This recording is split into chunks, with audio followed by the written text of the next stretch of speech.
And welcome back to ScavTalk, everyone. Today's episode, we're going to be discussing some quest changes that BSG just dropped in a recent patch, followed by a discussion about LightKeeper, kind of what our thoughts are now that he's been out and the patch has been out and whatnot. And then finally, we're just kind of going to ramble about some other games that are coming out, some adjacent to Tarkov, some not so adjacent to Tarkov. Giga, how you been? What you been up to? I've been good, man. I've been good. As I said just before, I've been dealing with a tantruming toddler, which is always fantastic on a Friday evening. She's normally really good about that, but going crazy. And I had a really sad time this week, dude. It was such a sad time. My What's Galaxy S7 finally just gave up the ghost and just died. It's gone. It's so out of date. It's such an outdated phone. I've been hanging on for ages, and the battery on this thing has been failing, to put it lightly, for a while. Like once it gets down below about 10%, it just goes like 10, 90. It's like a second countdown. You're like trying to get the charger in. So I kind of knew it was like on the way out. And the other day I tried to do like 2 or 3 things simultaneously, and it was like and got stuck. And yeah, I managed to reset it a couple of times using like the hard reset keys and things. Yeah. And then on the final attempt, it was just like, nah, there's nothing here. Like the only thing I can get it to do now is when it's completely out of charge, is I plug it in and the charging icon comes up and the little red dot comes on, and that's it. It just gets stuck. So even if I unplug the charger, it's just like the red dot for the charging is just stuck on. Like it's fundamentally failed at like a very critical level. And I've looked around, and it's like there was some stuff that I needed to get off the actual main phone, kind of, but not really. And so I've just let it go, I think, because I looked at it and people were like, no, you can't get access. You have to, unless you can, like the phone has to do the interfacing for the internal chip now. Like there was back in the day, there was old versions you could like go in and you could actually extract the chip out from the motherboard, put it into like an SD reader and get it to work that way. But apparently it doesn't work that way now. There's like multiple parts on the motherboard that require to decode the information, and all of this stuff is all the security they put in. So you just can't really do it, which is extremely sad. So I did manage to like fish around. I was like, I'm sure I've got another phone somewhere else. And my wife actually upgraded her phone because she wanted a better camera so she could take more pictures of the kids and stuff. So I actually now have, and it's quite funny, I've got her Galaxy S8. So I've actually upgraded by one to something also entirely outdated, but not quite as bad as what I had before. But it's got like a slightly smashed screen and stuff. But like I feel like I'm released from worry about phones or whatever. I've been released, because it was kind of my baby, the S7. I had it for so long, and now that I'm just using this like scuffed thing, which is technically slightly better, but I'm not attached to. Now I don't really care anymore. I actually feel like there's a sort of almost a weight been lifted from my shoulders about having something that just like it just works. And there is, you know what, these days I will say there is quite a relief in just being able to just like log into basically everything. So I just took the SD card out of my old phone and just stuck it in hers, and then just wiped all the like app data from all the things, and then just like re-logged in as everything, and most of it just worked. And you just re-log into like Google Play Store, and it's just like, oh, these are all the apps that you had on your old phone. Just like download all those and like log into them all. Like it's a bit of a faff, but after a day or whatever, I'm basically where I was before. It's like actually, it's really not that as painful as I thought it was going to be. So it could be worse, but I'm still sad about still sad about my S7. It's been going for so long. I thought it was going to be immortal, but these things will give up eventually. But no, otherwise, Tarkov related, there's not actually too much else to say. I mean, maybe I'll go into it a little bit in a moment, but or maybe I'll talk about it now. I mean, it's relatively quick because we talked a lot about labs last time. I've continued to play labs. Since we last spoke, I haven't seen the GPS amplifier thing. I only played labs on Thursday. I ended up not playing labs on Tuesday and just focusing on setup. But I still a whole session of labs. I just I didn't even see it. So I've only seen this Fable thing one time. I got killed with it, and I just haven't seen it again. Like does it have a hard spawn? I mean, like you know how like the LEDX, well, I guess you wouldn't know, but some of the locked rooms and unlocked rooms on Shoreline just have like hard, they're medical spawns, but like often they have like something good, like a golden star, maybe a LEDX, a defibrillator, So I wonder if it's like that. It's kind of like the same deal, but to a lesser extent, I would say. There's like a bunch of spots where high value things can spawn on them.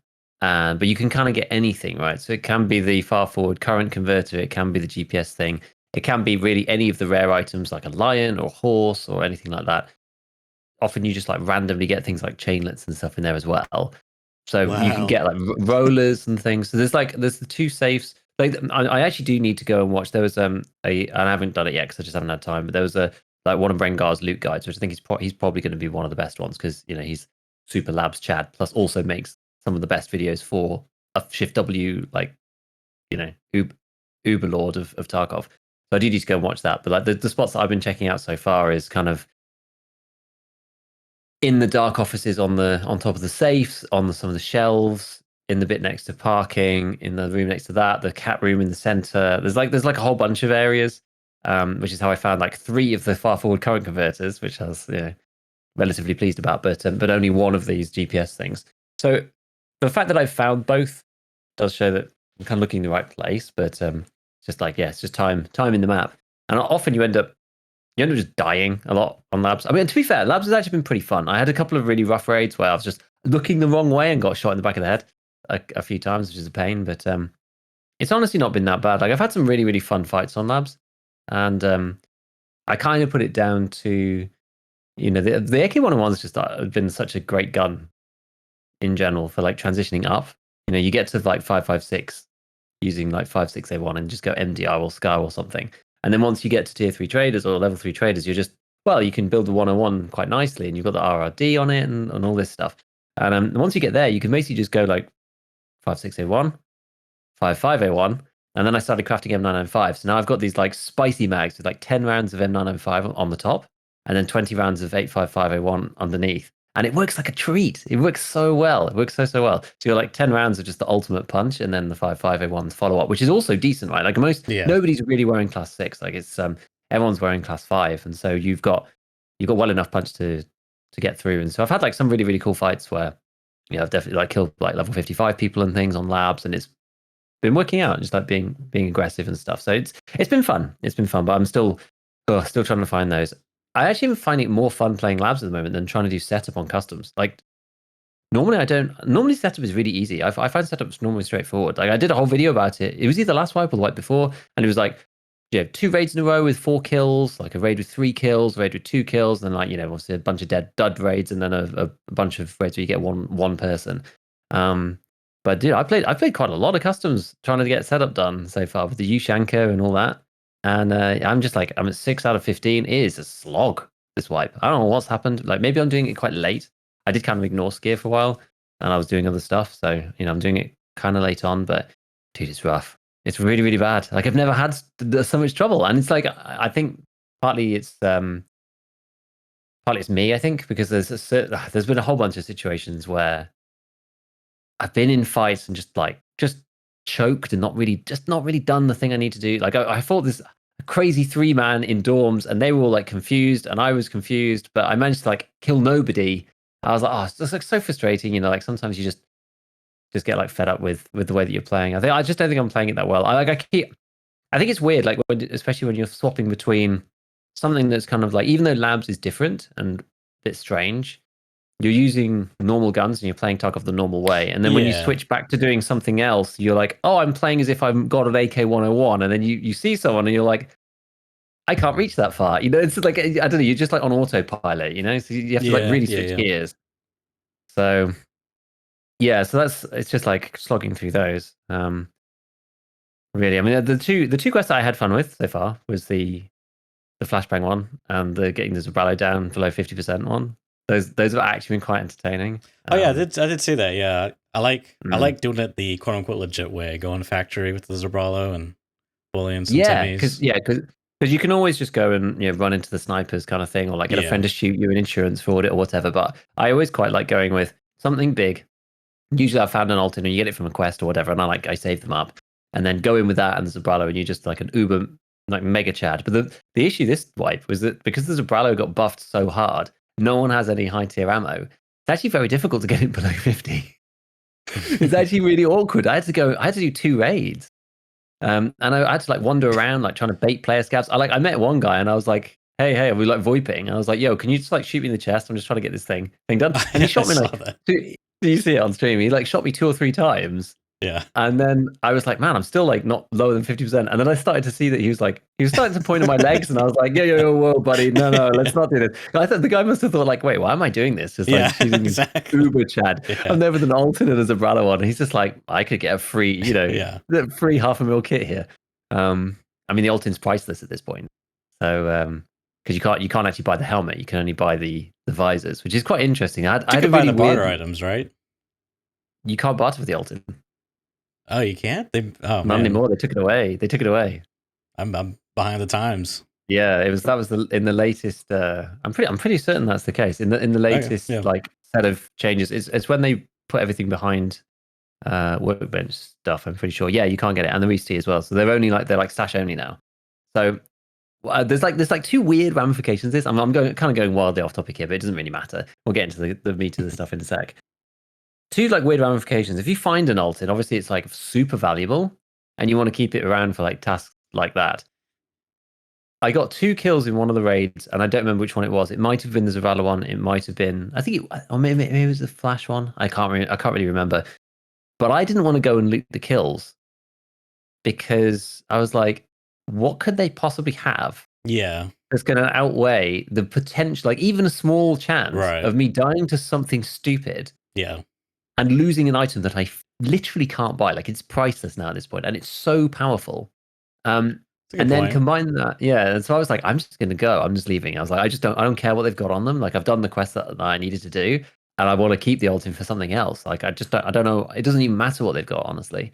Unless obviously I knew they didn't have Altins because I fought these dudes. So I was like, they've got like mid-tier kits or like mid to high tier kits, like whatever. It doesn't matter. I want to keep my Altin. And the other strange ramification is because no one actually has the helmet. The visors are actually quite cheap. So I got shot in the visor a couple of times. And you can repair and sell the visor back to Ragman for like 26k and then buy a new one for 28. Yeah, I really hate that, too. You can just cycle the visors because nobody can buy them. So, because no one can attach them to the Altin because nobody has one, which is kind of weird. It is kind of weird. Yeah. The other quest that I did like that was the Flash one. And that was also pretty funny. Just going around flashbanging people. Like, both of my kills. I might even put something together on it because it's just like weird. It's just weird. Like both my kills were people who weren't really even looking. Like the one guy was like a pistol guy, and I came in from the side, like through the side door. You know, like gate 0 right at the back. And yeah, I came. So if you're in that spawn and you're facing like straight forward, so it's the door straight ahead. He was like left peeking out of the door straight ahead. I came in through the door on the right. Now, bearing in mind, I'm wearing. I think on that one, I don't think I was wearing the Altin. I think I was wearing something else, but I was wearing like I think it was the LZSH 2 DTM. I've been like testing it out because it's got a class 4 face shield. I come in through the door on the right. The guy's not wearing, a big headset or anything. I just like wander in. I then VoIP to him. He's just like there holding his angle. I was like, I don't know where the flash like radius is. Like if I flash him from the side and kill him, is it going to count for the quest? I'm not sure.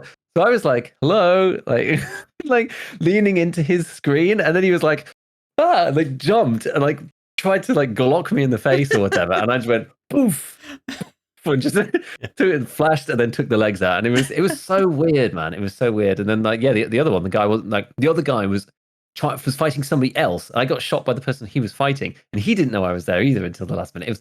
It was so weird. It was so weird. So but those have been quite fun because that's just like you go in like super thick and try and get this city quest on factory and just like run at pistol timmies and people running mid-tier ammo where you've got a huge class 5 on with like infinite durability. I think I used the Gen 4 full for for that one.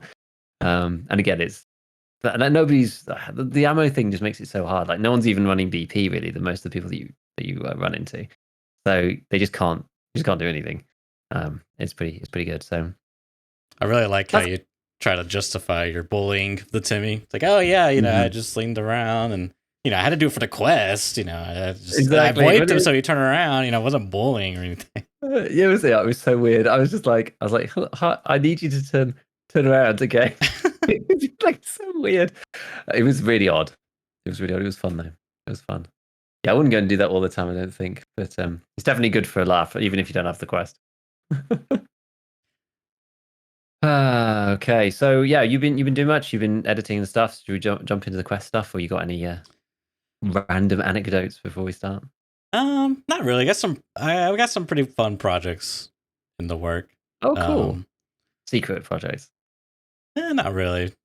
We're No. doing like there's this one clip. Actually, Jesse did a short of it too.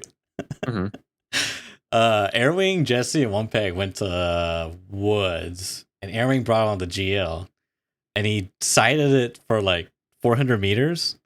And when you do that with Right. the GL, like the mounted one on the AK, or I assume also the M4, but on the AK, you like cock the AK barrel up in the air, and like the butt pads down by your hip. You know, it's like almost like Yeah. 7 degrees vertical, and you just look so corny, like so weird and goofy. And they're all laughing and stuff. And then he's like, I wonder how long it takes for this thing to go off, and they shoot it, and like a whole like 11 seconds goes by in the distance here. Yeah. Uh, That's so pretty good. we're doing a little skit there, and yeah, I've it'd not be. used one of those. You never used one? I've not even used one yet. I actually have three in my stash somewhere, but I've not used it yet. I feel like the AK one could be quite powerful, just because you can buy the Vog grenades. It's not like the other one that's Yeah, kind of tricky. And I think they've got really short fuse as well, despite what it says. I don't know whether that was changed actually. yeah, I don't know. Is it worth just doing it for the stats alone? I'm not positive on that.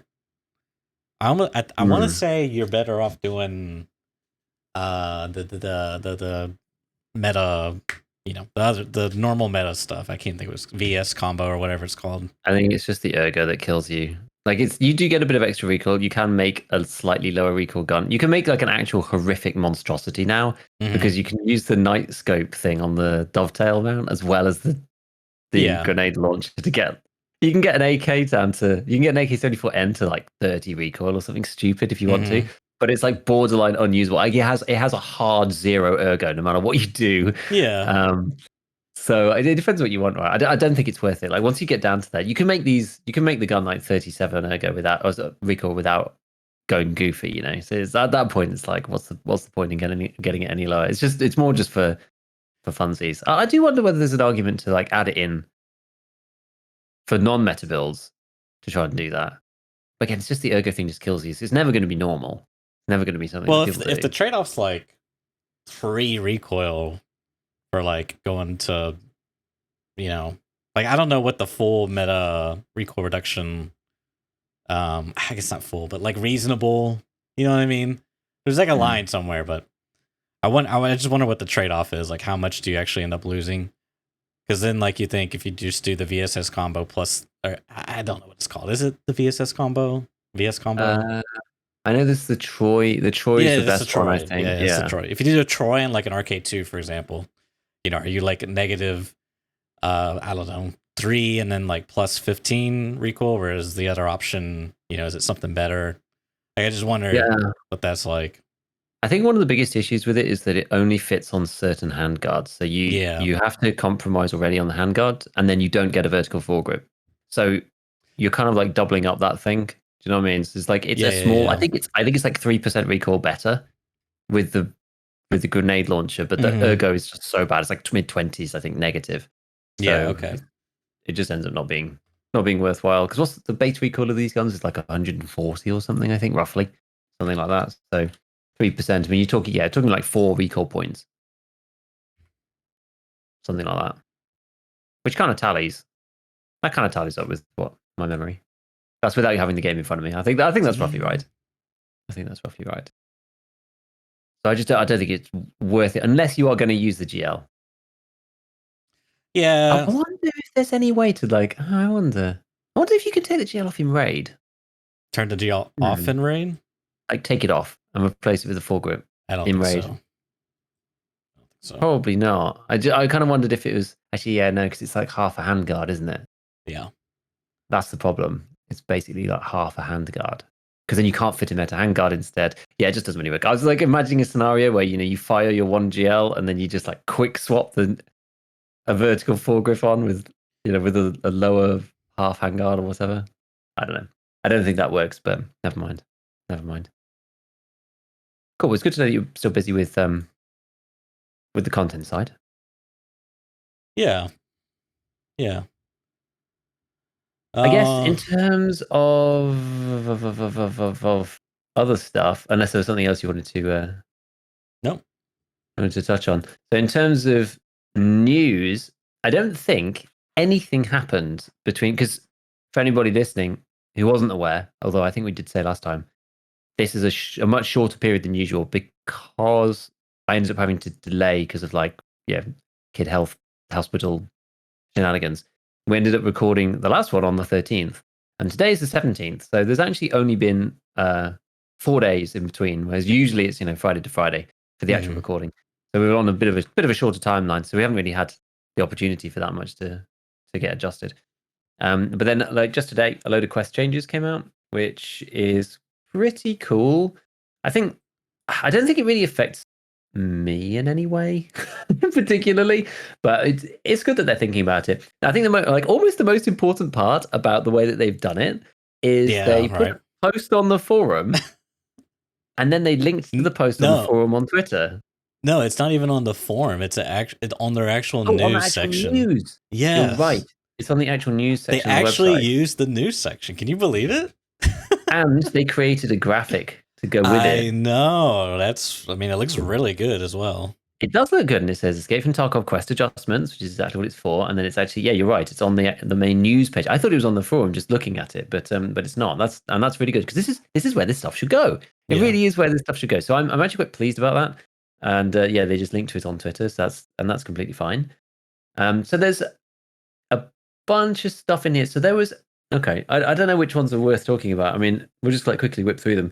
Colleagues Part 3 was a weird one. This is one of the series of therapist quests. Colleagues Part 1 was the one where you have to go and touch all of the bodies on shoreline that no one ever does because it's nigh impossible to go to villas, pier, and resort all in one raid and not die. It's actually really, it's actually quite a hard quest. It's one of the ones where you have to touch the things and visit the locations all in one raid without a death. It's a little bit like what's the first one called for Ragman? The Ultra one, the shops visit one. I can't remember what its name is. Oh, I actually can't remember, but there's the 5 stores on Interchange that you have to go and visit, and that one used to just be able to wander into each one and just die every time, and then they changed it in a wipe, patch 12.12, I think, where you could no longer do that, so you have to go into all of them and extract all in one go, and if you die, it wipes your progress. So Colleagues Part 1, it's that series. But Colleagues Part 3 was just a really weird. It was a really weird quest. Make Ultra great again. Yes, that's the one. Thank you, Sad. Colleagues Part 3 was a really weird one where there were 2 separate sets of quests. There was one from Jaeger. I think it's this one anyway. Correct me if I'm wrong, but there was the one from Jaeger where you had to kill Sanitar, and then Therapist one was don't kill Sanitar, but give me all of these things. I think it was that one.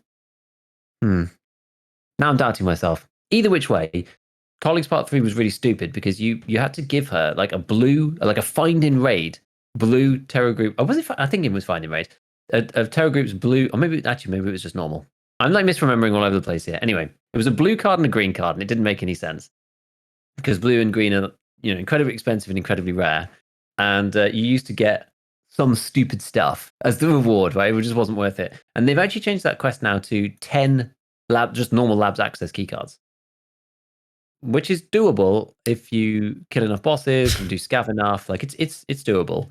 And for that, now rather than getting stupid stuff, you get some grizzlies and 2 of Dole Boss 2s, or 5 of Dole Boss 2s, which is fine. You also get a black keycard.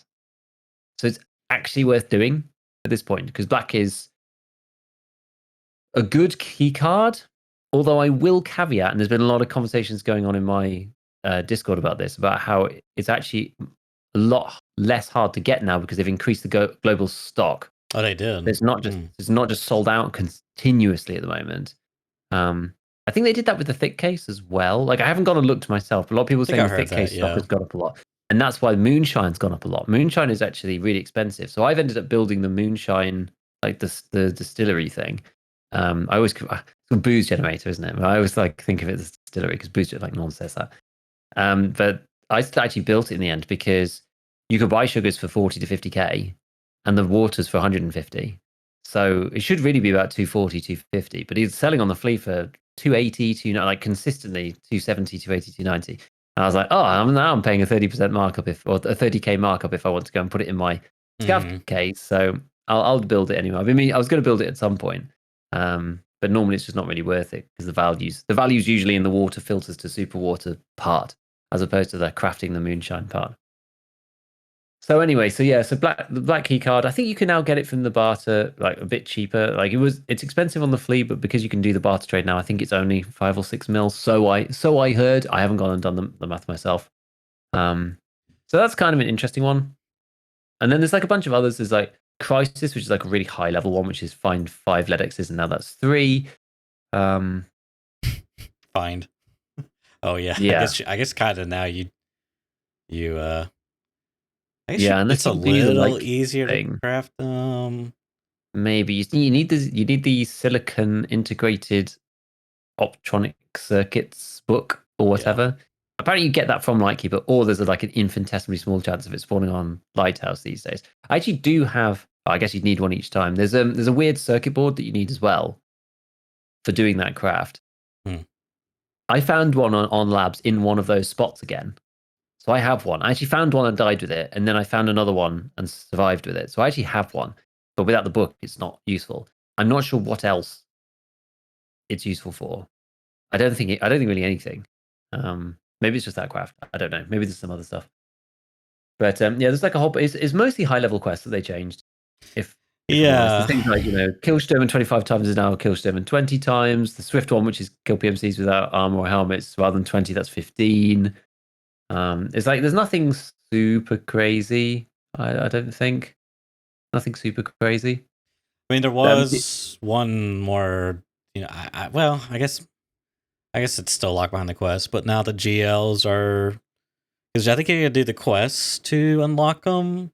Worst job in the world, best job in the world. Yeah, and they changed the barter from the Terra Blue folders plus these new electronic components to Intel folder and electronic components, and similarly for the GP as well. It's Intel and OC shells now.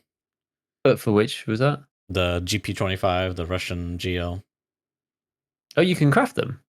No. So the barter, once you do the quest, the barter. Yeah. So worst job in the world is for one GL type, and then best job in the world's for the other GL type, and the American one takes the Intel folder and 4 electronic components, and the GP one takes 1 Intel folder and 2 OC shells. The barter for. Okay, that makes sense. There was the one at the end intrigued me slightly. So there's point 11 on their list, which was assessment part 1, which kind of like neatly moves into what we want to talk about, which is LightKeeper, really. So assessment part 1 is part of the LightKeeper series, and I think it's one of the earlier parts, which people find particularly problematic. So assessment part 1, the original title for this is eliminate 20 PMC operatives at the Lighthouse premises, and I think that one was kind of anywhere like on the bridge, around the bridge, like all of that sort of area. So I think in the first section up to the Southern Road extract, I think you could. I'm not sure entirely where that was, but on their list of stuff, it now says assessment part 1 will be adjusted in the next update. And it specifically says that, so I don't know whether they've done that yet or not. And it says expanded the zone in which the kills will be counted for the quest. So who knows exactly what that means, but maybe that's just a bit easier to do now. Maybe you can be anywhere in the sort of south section of the Lighthouse map, which would be better, I suppose. Because I know that quest in particular has caused some consternation amongst the player base as to it's yet another quest where you have to kill people in a specific area, and it reminds everyone of capturing outposts, and everyone hates it. Yeah, I mean, I could see this is the thing that's kind of confusing, which I mean, I'm so out of touch with this stuff nowadays that I can't really keep up with it. But at one, when Lighthouse first came out, right, there was this one quest where you had to go. I think it was Ragman, maybe it was Mechanic, I don't know, but it's like go investigate the Lightkeeper area, and you remember this stupid quest? You had to run to the truck, but you couldn't run behind the truck. You had to run into the sniper zone where you would get sniped and take damage. And it was such a dumb quest, but it almost feels. And now that quest is gone. It's not in the game anymore. To my knowledge, I could be wrong. I'm not, like I said, I'm not up to date on this stuff. But it almost seems like they had this quest in mind for that quest. Do you know what I mean?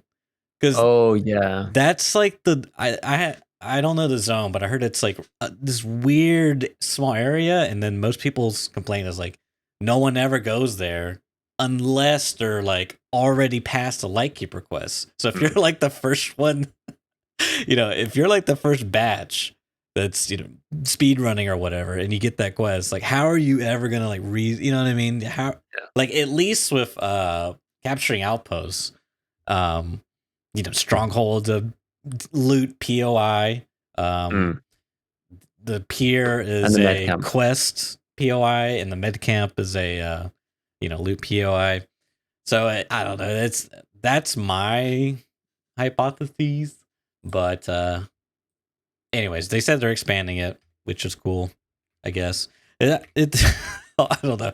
So it's such a weird thing seeing these quests because the most notable one is Colleague Part 3, because it's kind of what I remember. And I've done like some of the other ones at Crisis, but I just can't ever see me doing this stuff again. So I just like kind of don't care.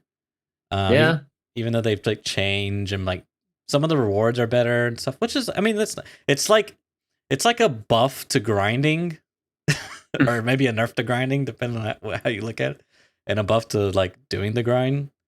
But I don't know. It's just kind of a. No, I know what you mean. I absolutely know what you mean. It's like a lot of these quests I've never touched. They're too far down the line, and it's one of those things I tend to play the most. I mean, it's like a lot of people, but I play most at the start, and then I slow it down, and I just like focus on the content side and don't play as much. And these quests, I just never reach. I just never reach them. I don't get the opportunity to. I don't reach the levels for them. And we'll see. We'll see what happens. But just, I'm not super keen on. I don't know. Just like what's. It doesn't feel much point. Like I tend to have more fun doing other stuff. Yeah.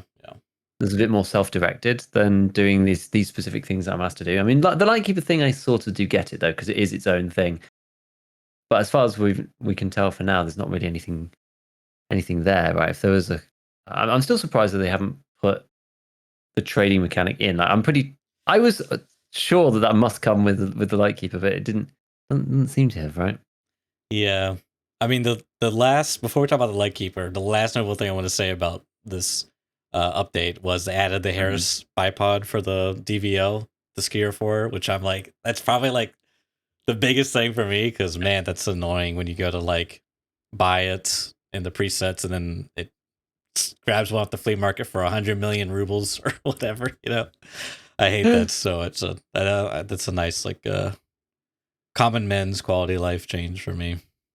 That's good. I never used the DVL, so it never really bothered me. I saw that and I thought, oh, that's a funny one. I guess it's because you can't get it any other way. But it makes sense. Yeah, people love to get them out of boxes, like anything like this, right? People love to take them out. There's the old classic, and I don't think, because nobody really uses this anymore. The player base has moved on, but the old classic was the AKMS, and then you split the stock off, and then sell the wireframe stock on the flea for 25k or something, and then sell the actual AKMS on the flea separately. And then people would buy it, and then they're like, "Oh crap, there's got no stock." And then they go on the flea market, and you're there with the one for like 25,000 or something, and it's like, "Oh, for fuck's sake!" Like, you have to price it just so that people can't be bothered to go and get a different one, and they don't want to sell back. They're like, "Oh, I'll just buy it and put it on." Yeah, there's like the real shenanigans, the old market shenanigans. Oh boy. But yeah, dude, Lightkeeper, man. I'm, like you said, I'm kind of just still shook that it's not. It's a big letdown that he's not any trading in there. He seems more story related, which has some potential. I think maybe I've given story a bad rep, but they're depending on what they do, it could be very interesting. A cool thing to experience. It seems like there's some hints. He says some dialogue like you think you can escape Tarkov? You can never escape. But it all seems kind of temporary placeholder stuff for now. I guess it'll be embellished with the real storyline, I suppose. Like, I think they said that am I right in this? There's going to be multiple ways to leave eventually. I think that was the plan. Because I think the original plan is to leave through terminal. I think is to you have to do something and then leave through terminal. Whether that is the Lightkeeper thing, I'm not sure. But it'd be kind of neat if there was like multiple. It's a bit like those strategy type games like Civ and things where you can win with like a technological victory, or you can win with a a war victory, or there's one where you amass a certain amount of rubles, one where you have to like do loads of quests for Lightkeeper, one where you have to do it'd be interesting if there was different ways of doing it for different types of play styles. That'd be quite fun.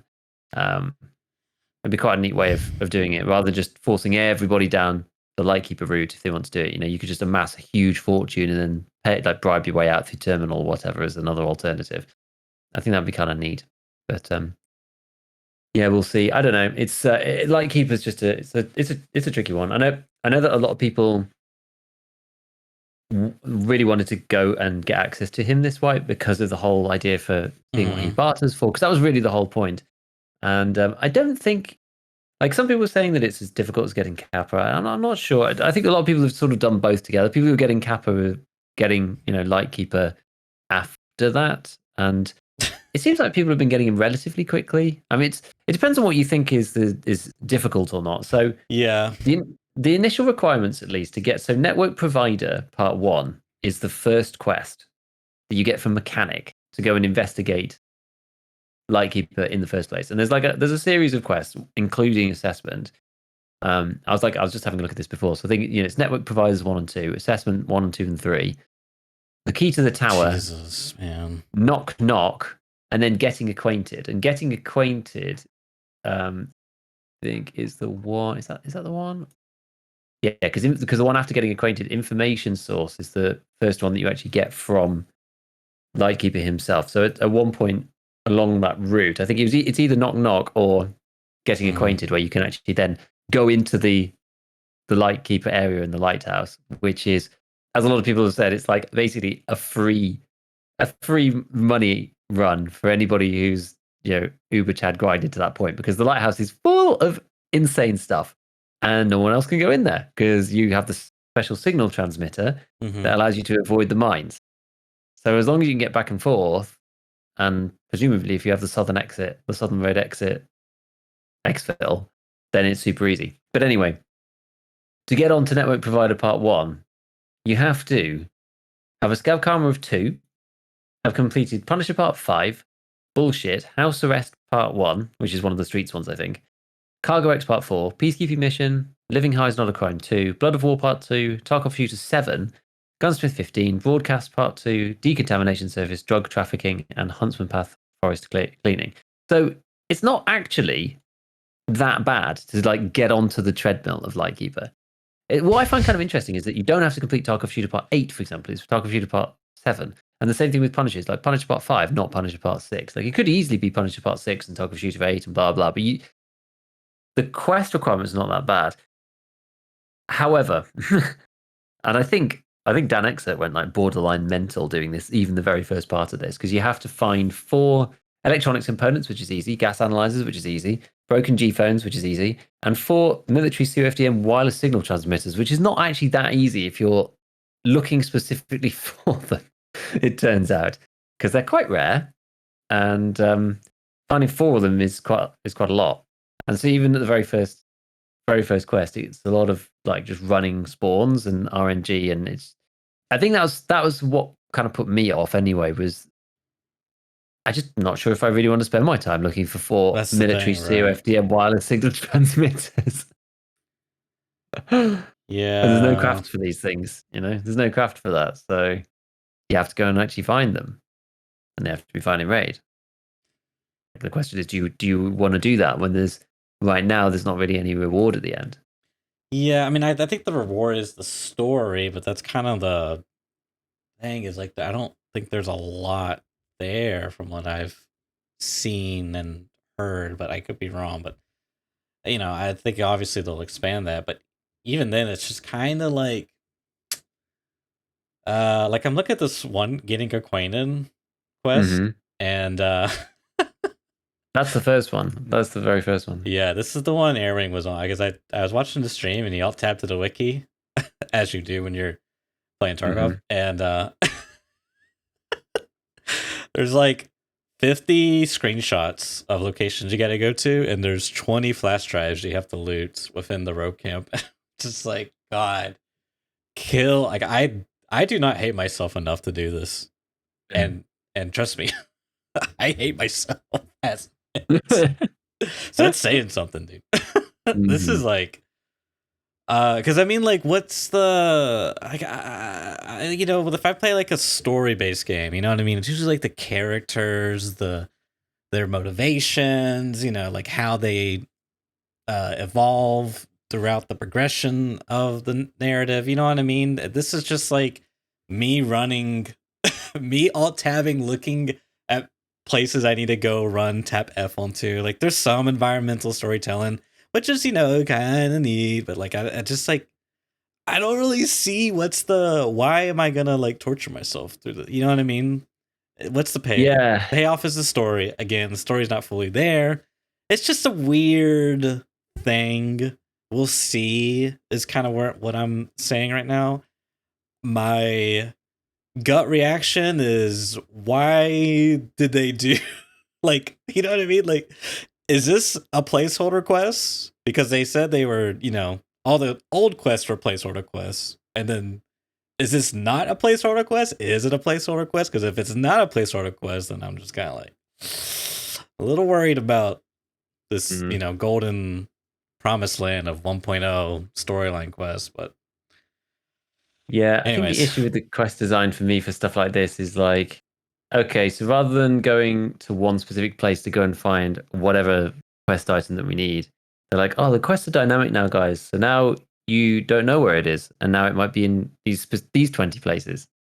the wiki has the screenshots of each individual. Yeah, and it's like it's not the problem for me is that Mhm. it's not smart. It's not intelligent. Right? It doesn't, you know, other games that you play have devices in them to allow you to, you know, they give you a hint and a clue and you can work it out yourself, whatever. Like, this is just, it's just brute force. It's just nothing, there's nothing smart about it, you know. And that's always the thing that I take offense to a little bit Trial and error type of thing. about the yeah, it's like it's Yeah. the community's trial and error until everyone knows how to solve it. It's like, Right. and then that's it. It's just, it's solved, rather than presenting each player with some kind of, you know, it's and the thing is, it's difficult to do. Don't get me wrong. That's why it's so engaging. It's challenging to make something that is one set of challenge, but it's different for each player. But it's different in a sort of problem solving kind of way. So you still have to work it out.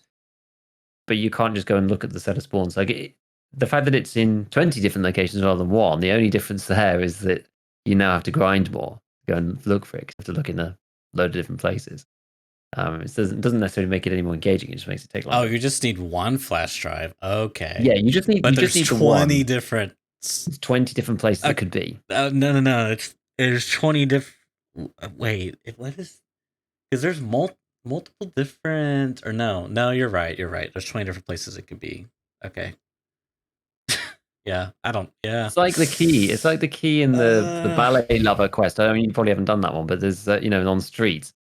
It's like one of the the key and the. Ragman Streets quest. Yeah, it's like you have to go to the ballet apart, like the musician apartment thing, and then Mm-hmm. you have to find this key in Okay. the apartment. And again, it's like there's 15 places it could be, and some of them they're Oh like, yeah, I think I did. Oh, is that maybe the you did one do in that the 'cause it's quite center early. apartment? The like the Yeah, big. maybe you did do that one Yeah, because it yeah. is early on. Like Yeah, it's some of just them, like yeah. and it's dark in there, and you're like, it's like slightly clipping through the pages on a book on the table or whatever, and you're like, how would I ever find this Yeah. otherwise? Like, there's no reasonable way, and this is the problem, right? It's like if you decide, right, I'm going to do it on my own. There's no reasonable way that you ever could with the information that you're given. When you use the wiki, Right. it becomes incredibly straightforward, and so there's no middle ground where you can feel satisfied by doing a good job because the design of it just doesn't let you, right? It's like you're just not able Well, to work it out.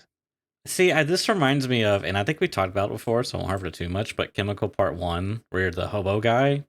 Hmm. There's, and I have to look at all the quest dialogue, but I feel like there's just not enough, uh, hints or There's not however, enough info. right, to like really you know what I mean? Like, because that's the thing is like, because I can't remember what quest it was. I want to say it was this quest, but like, it had to have been a previous quest, but it was just like, okay, I'm gonna actually try to do the thing, read a dialogue, and it's just like dialogue, basically flavor text, and then down at the bottom, random ass quest, go loot the golden Zippo. It's like, oh, Yeah. okay, I'll just go to the wiki and it'll tell me where to go because nothing else is relevant. So that's the part too. That's just like, because there's gonna be people that are just gonna want to do the most efficient thing, whatever, and that's fine. They got the wiki for that, but like, there just seems like an opportunity to do something clever, as you said,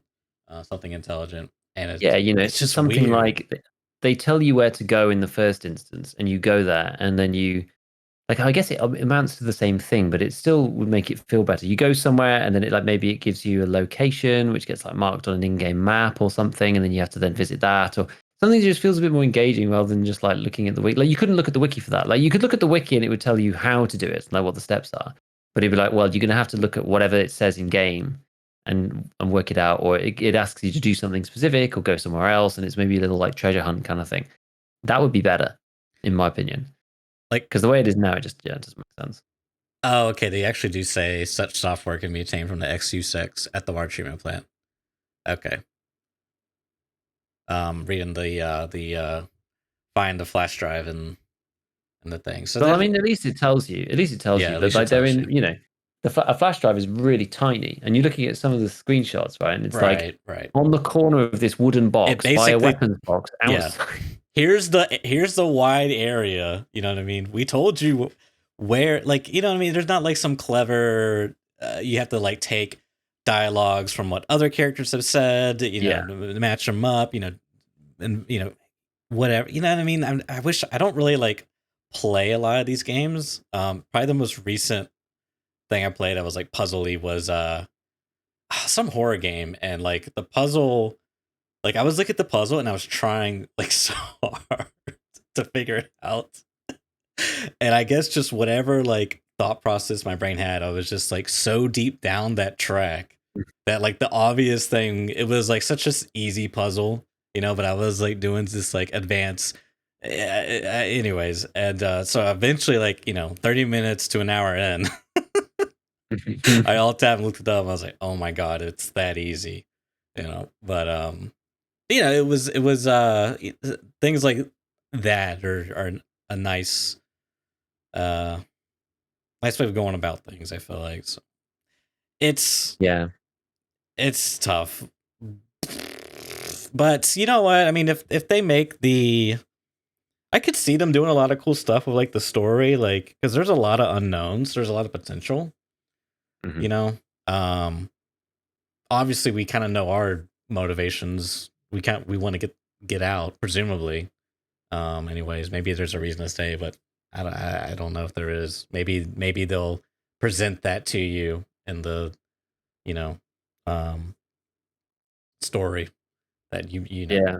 there may be like an alternate path that you know you as a player may want to do, and then they'll have that path. Join the But cult.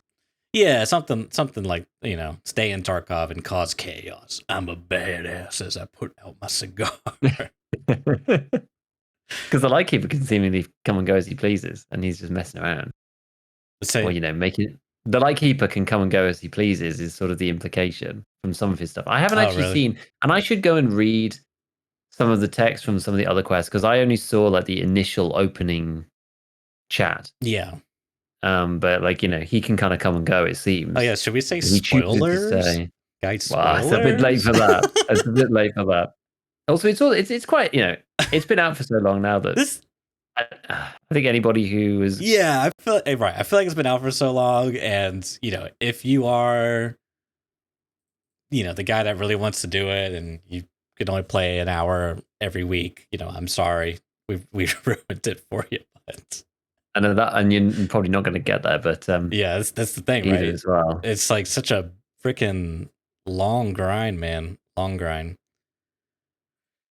Yeah, because which are the other problematic parts? Where's the bottleneck? So the 4 military CFDMs is kind of bad, and then because I hadn't really looked through it until very recently. Like Network Provider 2, you have to set up these transmitters in places, that doesn't seem too bad.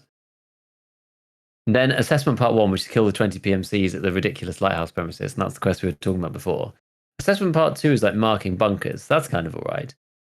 Assessment Part 3. Okay, this is the one that gets a lot of people stuck. So you have to kill 10 raiders, then you have to find 20 SJ1s in raid, 8 SJ6s in raid, and 2 SJ9s in raid. And it's the SJ9s that normally scupper everybody. Because SJ9s are really rare. They're the like anti-thermal, like cultist one. So much grinding, dude.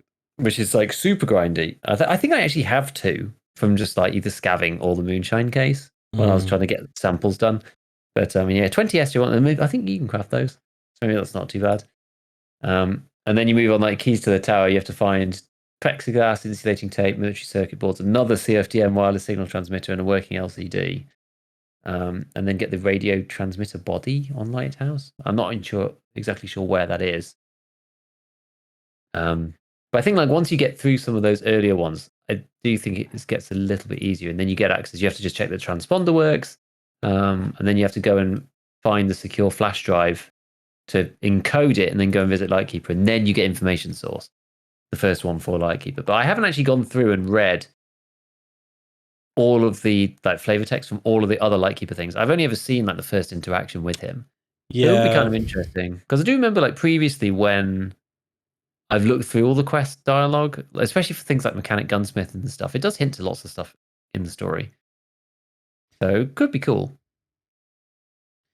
It could be. It's just the other. This is the weird thing too. Is like they're doing a lot of storytelling through the videos, which is like promotional material. But maybe that's the goal, and it's fine. I would just think that that's kind of the unique thing about video games is as an art, you get to actively participate or engage in it. You know what I mean? Whereas like a painting, you just kind of look at. You're not really that involved. Yeah. So that like how like having Rigi as a character inside the game would be really cool. But I mean, of course, these things are easier said than done. It's just. And then last time we did this is coming back. Yeah. They said they're bringing them back. So we will see. But man, I just still part of me is like I really thought they were gonna have the trading. Like, oh man, dude, is he not just a quest giver that's in the game? That's kind of it, right? You can't interact with him at all outside of that. Well, as far as I have seen so far, I mean, I think I would have known otherwise. Like, there's a bunch of stuff that you can do with him. There's actually loads of quests. I'm just like opening them up now, and there's like a lot. And all of them have 24-hour delays, especially at the end. They have 24-hour delays, so you can't just ram through them. And I think the guys who did end up going through and finishing them all got to the very last one, which seems to be the trouble in the big city, where you have to locate a transport cargo on streets, kill 50 PMCs, mark the 50 PMCs is a lot. Launch a yellow flare, mark some cargo, and survive and extract. And after that, there doesn't seem to be anything. That's it. It just finishes. But no more quests, no trading. I'm quite sad that the trading is not in. So they brought him in and the trading's not in. Because that was the whole point. That's the thing. I really thought that was going to be such a big deal. Just like as the game as a whole, but specifically for the map Blighthouse, because you had all the action more or less. I mean, that's not entirely true once they open up the island, but a lot of the action was really focused at the camp, the USEC camp. And that would bring a cool dynamic where, now it's like the map split 50-50 and you had this trader up there, how does the interaction work? Did you like, I could see you like bringing loot in to then trade with him, but if you didn't make it, you died, and you dropped that loot, or you bought it, you brought it out, you died, someone got it. I could see like a lot of cool things. You kill a guy randomly who had all this gear that he was planning to sell to him, or whatever. But no, he's just First of all, it's impossible to get there unless you follow the extremely linear path to do that, right? Now you can do. I've seen some videos where they like mastered the art of like tripping the claymores, and this is the other thing that's weird too. Is like there's no like alternate thing. Like you can't. It's like they specifically designed it to where you have to have the transponder. Like they didn't want you to like, you know, maneuver around it. No, it was like designed, laid out in a way where you weren't able to do that. And they're invulnerable. You can't shoot them. I don't know if that's a real life thing, by the way, but point that out there. You know, COD logic. You can't shoot them. There's nothing you can. You know what I mean? It's just like they're bottlenecking you through this tedious grinding process, and I was just like, man, that's what they brought to the table. You know, it's just damn, dude. It's a really big letdown. It is a bit. It is a bit. I mean, I appreciate if it's not ready because they kind of had to put the patch out, right? Because they said that Streets was coming and yada yada yada. I would rather. I think at this point, I'd rather them just like have not brought him in. Why? But why? Yeah, why? That's what I'm saying. Why bring him in? Like, who? What? Who cares? You did all this work with LightKeeper task on Streets. I literally don't care about tasks, bro. I didn't play your game to play your task. I'm sorry. Like, Tarkov for me is not the fun in Tarkov is not doing tedious tasks. It's about getting into that tense situation. You know, that high stakes, and sometimes the tasks can add to that, but it's in a very like artificial way. Like, oh, I need to kill this guy from 100 meters. Oh, it's so tense. Is he 90 meters or is he 100? I don't know. You know. Yeah, sometimes they can add, but yeah, it's like you're right though, right? We don't play Tarkov just for them to add more tasks, for us to do more tasks, and there is an element of that because there is an element of the community that says like, oh, there's nothing to do. You know, we're all bored now, and like this has given them a lot more stuff, so that's fair enough. But it's kind of a shame that like for that to be the thing, everyone else is locked out of it, and then there isn't the trading mechanic either. Like, yeah, if it still wasn't ready, then fine, don't release it. But I almost feel like they maybe should just not have released him. Like, Streets was fine anyway. Streets would have been fine without Lightkeeper. Lightkeeper is really a non-event for this wipe, actually. After all of the initial, you know, hype and stuff, the fact they released him without the trading mechanic, I think, is a bit. Maybe it's short-sighted. I mean, there were other bugs though, right? So maybe it was worthwhile in the end. You know, you used to be able to get the transponder for failing bullshit and then going straight into the the Lighthouse Island and stuff. So you know, we've bug tested that kind of stuff first. Maybe there was some value there, just as from a like beta perspective. But I don't know, from an actual like gameplay perspective, there wasn't really much point of having him there without the trading mechanic. And yeah, maybe it's just not finished. So fair enough. Well, okay. Well, let's say they put it in next swipe. Am I still gonna like do all that to go trade? Probably not. Like I just thought I don't know, man. Well, the thing is, it's like, will you do all that? Like maybe. I'm not even sure if I'm like, I don't know if I even can. Like if he gives me a cheese, or sorry, if I can give him a cheese and he'll give me 5 bajillion Altons, Amazon drone delivery to my stash. Yeah, it's probably worth doing, you guys. But I mean, it's a lot of grind. It's just, I don't know, man. It's such a. I really wish they focused more on like the loop part and not tacking on these. It just feels like this is a perfect example. All these 24-hour bullshit at like, God, dude, that's such a stupid thing. It's so annoying. I'm just trying to progress to the game and you just hit a time gate. It's just like, why did they feel the need to put that in? Because they didn't want people to complain about not having content. Like I don't know. It's just and yeah, to maybe be fair, space it out a bit more, but even still, yeah, it doesn't really do much. Yeah, and to be fair, one argument could be had that, well, they need to make the game more challenging, therefore you have more stakes and more risk involved. And then the problem with that is you kind of make your game less enjoyable as well, because there's probably like a ideal win ratio some like research paper has come up with. It's probably like 53%. Like you want to just like slightly be winning a little bit more than you're losing. So it is, I don't know. it's tough. But all in all, I really think there could be some pretty cool potential for storytelling with some of these characters. Lightkeeper's got some mysteries behind them, and then once they finally get that in, it may be a cool thing to go through at some point, or at the very least watch someone go through. Yeah, that's the thing. Like, it was almost more interesting seeing the community side of it and like seeing people reach it, and then the first video of somebody actually getting there. Because I didn't mind spoiling it for myself, because I'll still be. I'm not sure whether I'll even see the very first quest from him. I don't even know right now whether I'm even going to do that. So we'll see. So I was like, I want to know earlier what it looks like and how it's going, just so we can have thoughts about it before we reach ourselves. Like, I wasn't super interested in keeping myself pure for the experience or anything like that. So I don't know. We'll see. It'll be interesting to see how, as you say, mixes with kind of like the main storyline, because that's really what it all comes down to. It's just a bit. I don't know. I don't know how the main storyline's going to really like play out, and how much testing is going to be needed on it, and how busted it might be when it first appears. Because a lot of these things, they always are, right?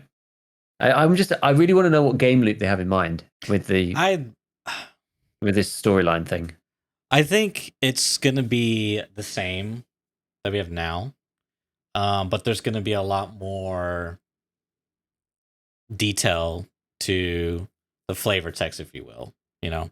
I think there will be and not only that, I want to believe that they will put in all the traders in raid, and all of them will be animated, and like basically, Giga, think of Stalker, right? You've played Stalker, or you've seen Stalker? I haven't actually. I've seen a bit of Stalker, but yeah. Okay. A lot of the NPCs in there, you like if you watch a video of a Stalker NPC interaction between the player and the NPC, and then the Tarkov Lightkeeper interaction, it's like one for one. It's the same kind of like zooms you into like in front of the NPC, and then the little dialogue box pops. Like it's like an exact carbon copy.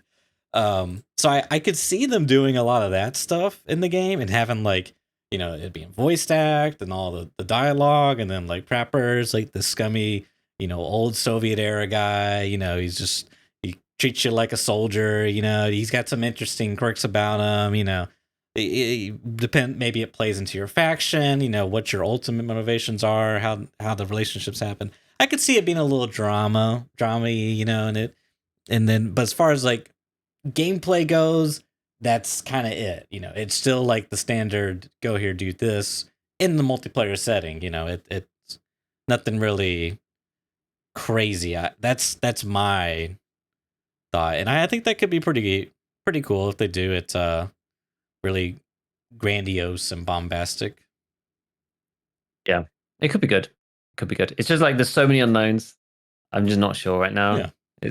We're gonna have to really just have to wait and see on it. It's like, who knows what it's going to be like. I really don't know. And I'm intrigued as well just about the main story versus then open, like not open world, but going back into the usual game loop and that kind of thing, and opening up the stash. Like it could be so cool, like starting off with nothing and just the backpack and like whatever you've got in your bag, and then you finally find the stash, and it could be so neat. I wonder if they're like, there's some of the advantages for EOD will be kind of unwound when that occurs. Maybe the stash will still be big when you get in there if you've got EOD, but before then you won't have it. Be interesting. Let me ask you this too, because I was thinking about this. Let's say hypothetically 1.0 comes out, and the new map is streets, okay? Because that's kind of what Nikita's hinted at, like or said, map, right, and that's like the new map. Is that a fair new map? Like, isn't that map kind of brutal? Like, because this is the other thing I was thinking is sniper scavs are really annoying for new players, because you have no idea that you're getting shot at by sniper scav, until you like figure out that that's a thing and that they can spawn there. And then you kind of want to scope to also counter snipe them. You know what I mean? But yeah, what are your thoughts on that idea of streets being the new player map? I'm not sure if it's going to be the new player map per se. I think it might be the place that you open up anyway. I think there might be another map that's a new map. Did Nikita say that at some point? I feel like he did, but I'm not sure. But anyway, streets should, as you say, streets should be the at least where you begin. Mm-hmm. That said, like, yeah, I mean, yes, it depends what they do with the expansions and which bit you're going to start in, because you are right. Streets is brutal when you first play it because of the reasons that I've talked about in the past, such as the unintuitive nature of the map. Running up to every door that looks the same. Yeah, simply you just Yeah. don't know what you can and can't interact with. You don't know Yeah. which windows you can and can't be shot from. Yeah. You don't know how hard, because like the buildings are really tall. You don't know if you could go up to the 14th floor Right, when you first yeah. start. After playing it for a bit, you know you basically can't go up after the second floor on pretty much anything. But that means you don't have to look up anymore, Right. except for the couple of sniper scav spots. So like, yeah, you need to learn those things as a new player. There's an overwhelming amount of stuff that you need to do, and the streets are going to be pretty nutty. So it depends on what they do. Like maybe what we're looking at now is quite a hot area. I think it's going to depend just on where they start you and what those zones kind of look like as to how brutal it might be. I do think it would be a mistake to start new players right in the middle of streets in its existing iteration. I'll say that. I will agree with you on that because, yeah, it's rough. And when I first started playing it, it's rough. And the spawns are rough. Everyone knows where you are. You run down the street that's and a general you start getting Tarkov shot problem. at. It is, yes. It is. It's pretty bad on streets in certain places, but just like when you're running down the streets and you're getting shot at, and you're like, "Oh, where can I go in? Not there, not there, not there!" Ah, and then you just die. It can be a bit sad. So yeah, it'd be rough. I really feel I just don't have it in front of me at all. It was in the Reddit thread somewhere. I really feel like he mentioned somewhere that there was going to be a new player a map. I don't know whether that's part of the tutorial or something. I don't think he said. I don't think there's even any way of me finding it now. So maybe I'm just misremembering it, but I could have sworn that he said there was going to be like a new player map at some point. That'd be I think that'd be a good thing because you could have like basically you fill it up with crap loot. You know what I mean? Like pack, like kind of how factory is. Like there's P.A.K.A spawns and M3 spawns, you know? But I don't, factory is just like such a weird map because it is so small. You know, it has like the problems Tarkov has with like the spawns. It's so small and compact, close quarter combat. Like you need to like have a lot of like combat knowledge. Like your survival knowledge really isn't there. You gotta have map knowledge to like evade, and then you don't really have to worry about water and hydration because it's like a 15-minute or 20-minute raid, you know? That's why like I kind of like Woods is like the new player map because it's you get a bit of like exploration, and then there's a lot of food on the map, so you can like deal with that elements. There's like scavs and scattered about. Yes, you can eat M61 from Jupiter quite often, but anyways. You can lose people there and stuff. It's not too bad. I could see them doing like a new map that's like relatively, you know, maybe it's like 3x the size of factory. It's open. There's like one central scav area, you know, that's yeah. And you know, there's some bunch of crap loot everywhere to keep all the like chads away from it. You know what I mean? That'd be my, maybe they make it exclusively like under level 5 can play on it, which could be a good thing or a bad thing, but it would be an interesting thing. I mean, I talked about this before, just in having like even on the same maps. That was my previous idea, where you had like different scenarios, but you know, they get harder in various ways, and the loot gets tiered up. We're kind of talking along those same lines. You know, we're saying I remember that. Yeah, don't necessarily like cap the map. Like anybody can go, but high tier players just wouldn't, because the map is, because people go to factory because it's tiny. Specifically, like it's that specific feature, the fact that it's tiny and you know you'll meet other PMCs almost immediately, and the map's quite formulaic in many ways, and the extracts are right there, like they're within. There's an extract pretty much within 15 meters of you, no matter where you are. You could go to Woods with a KS-23 and a flash round in it, or you could just go to factory for the quest. You know, it's a great questing map. You know, you're going to be for certain quests. It's like the meta way, just because it's you know you're going to find somebody, and it's fun for PvP, and the map runs like a dream as well. So you get like super performance on there, which is cool. So if you had like a noob map which like had crap loot, but it was also big and took 25 minutes to get out of, like it was wood sized, but nowhere near as, maybe not even that, maybe smaller, but not like not factory sized. You know what I mean? Just like I know what you mean. still takes a bit of time to get out. Like, and then people would avoid it by choice, as opposed to having to say, "Oh, only under level 5s can go on it," or "Oh, if you're over level 20, you're not allowed on that map anymore." Stuff like this. That would almost be kind of interesting. Can you imagine a sort of mechanic where you lock yourself out? When you reach the level requirement? Or maybe it's not the even a level requirement. Maybe it's like a questing requirement or something. And it's like there's some particular trigger somewhere along the line where but you open something else.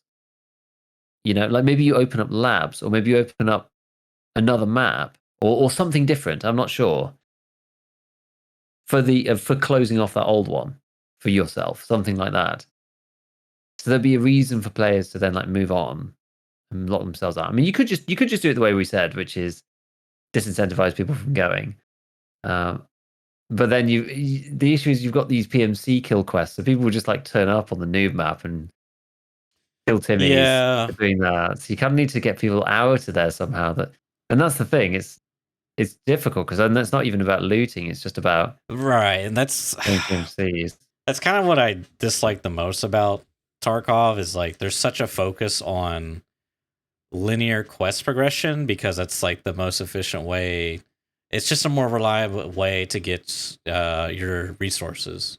You buy them from traders, Whereas like if you had to like a lot more reliance on going to locations, less reliance on doing very specific things to reach very specific requirements to then buy resources. Anyways, but yeah, you're right. You're right. It would be you would be incentivized to go to the new map to get your PFC kills. Like, but maybe see, I don't know, because this is the other thing is if you if you do, let's say the level's 5. After level 5, you can no longer go to that map. Okay, it's the noob map. Okay, you will have some people that will try to abuse that as much as possible for whatever reason. Maybe it's toxicity related. Maybe it's like metagaming. Perhaps there's some strat to loot that map, get all these items and whatever, die and have them in your secure container. I mean, you could see, I'm sure there could be something there. Maybe not.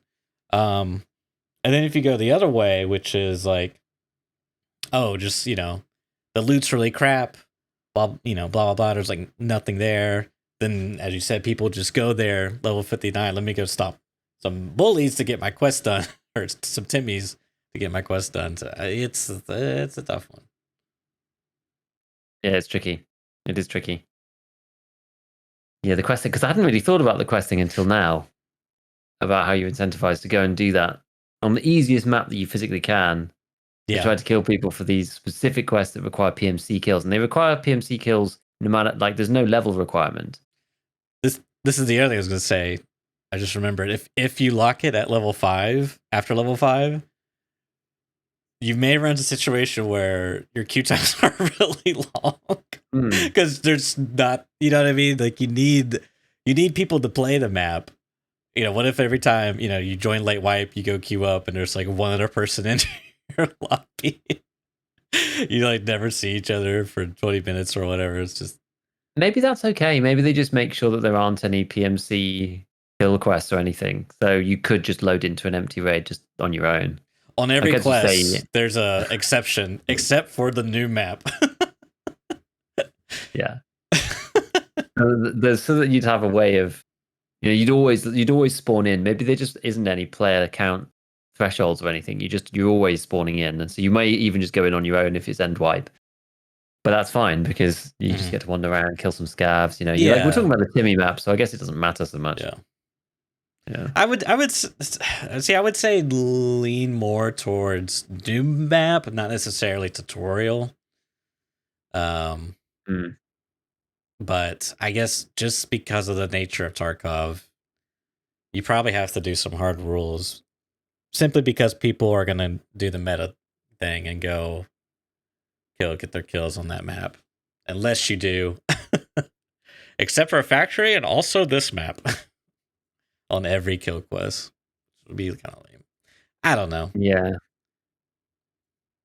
I feel like a level cap is probably okay. I've always been of the opinion that something along those lines could be put in. It's either like a new map, or it's it's not skill based matchmaking, but maybe you like prioritize low players under the flea market threshold, something like that. Because the flea market threshold for me has always been very important.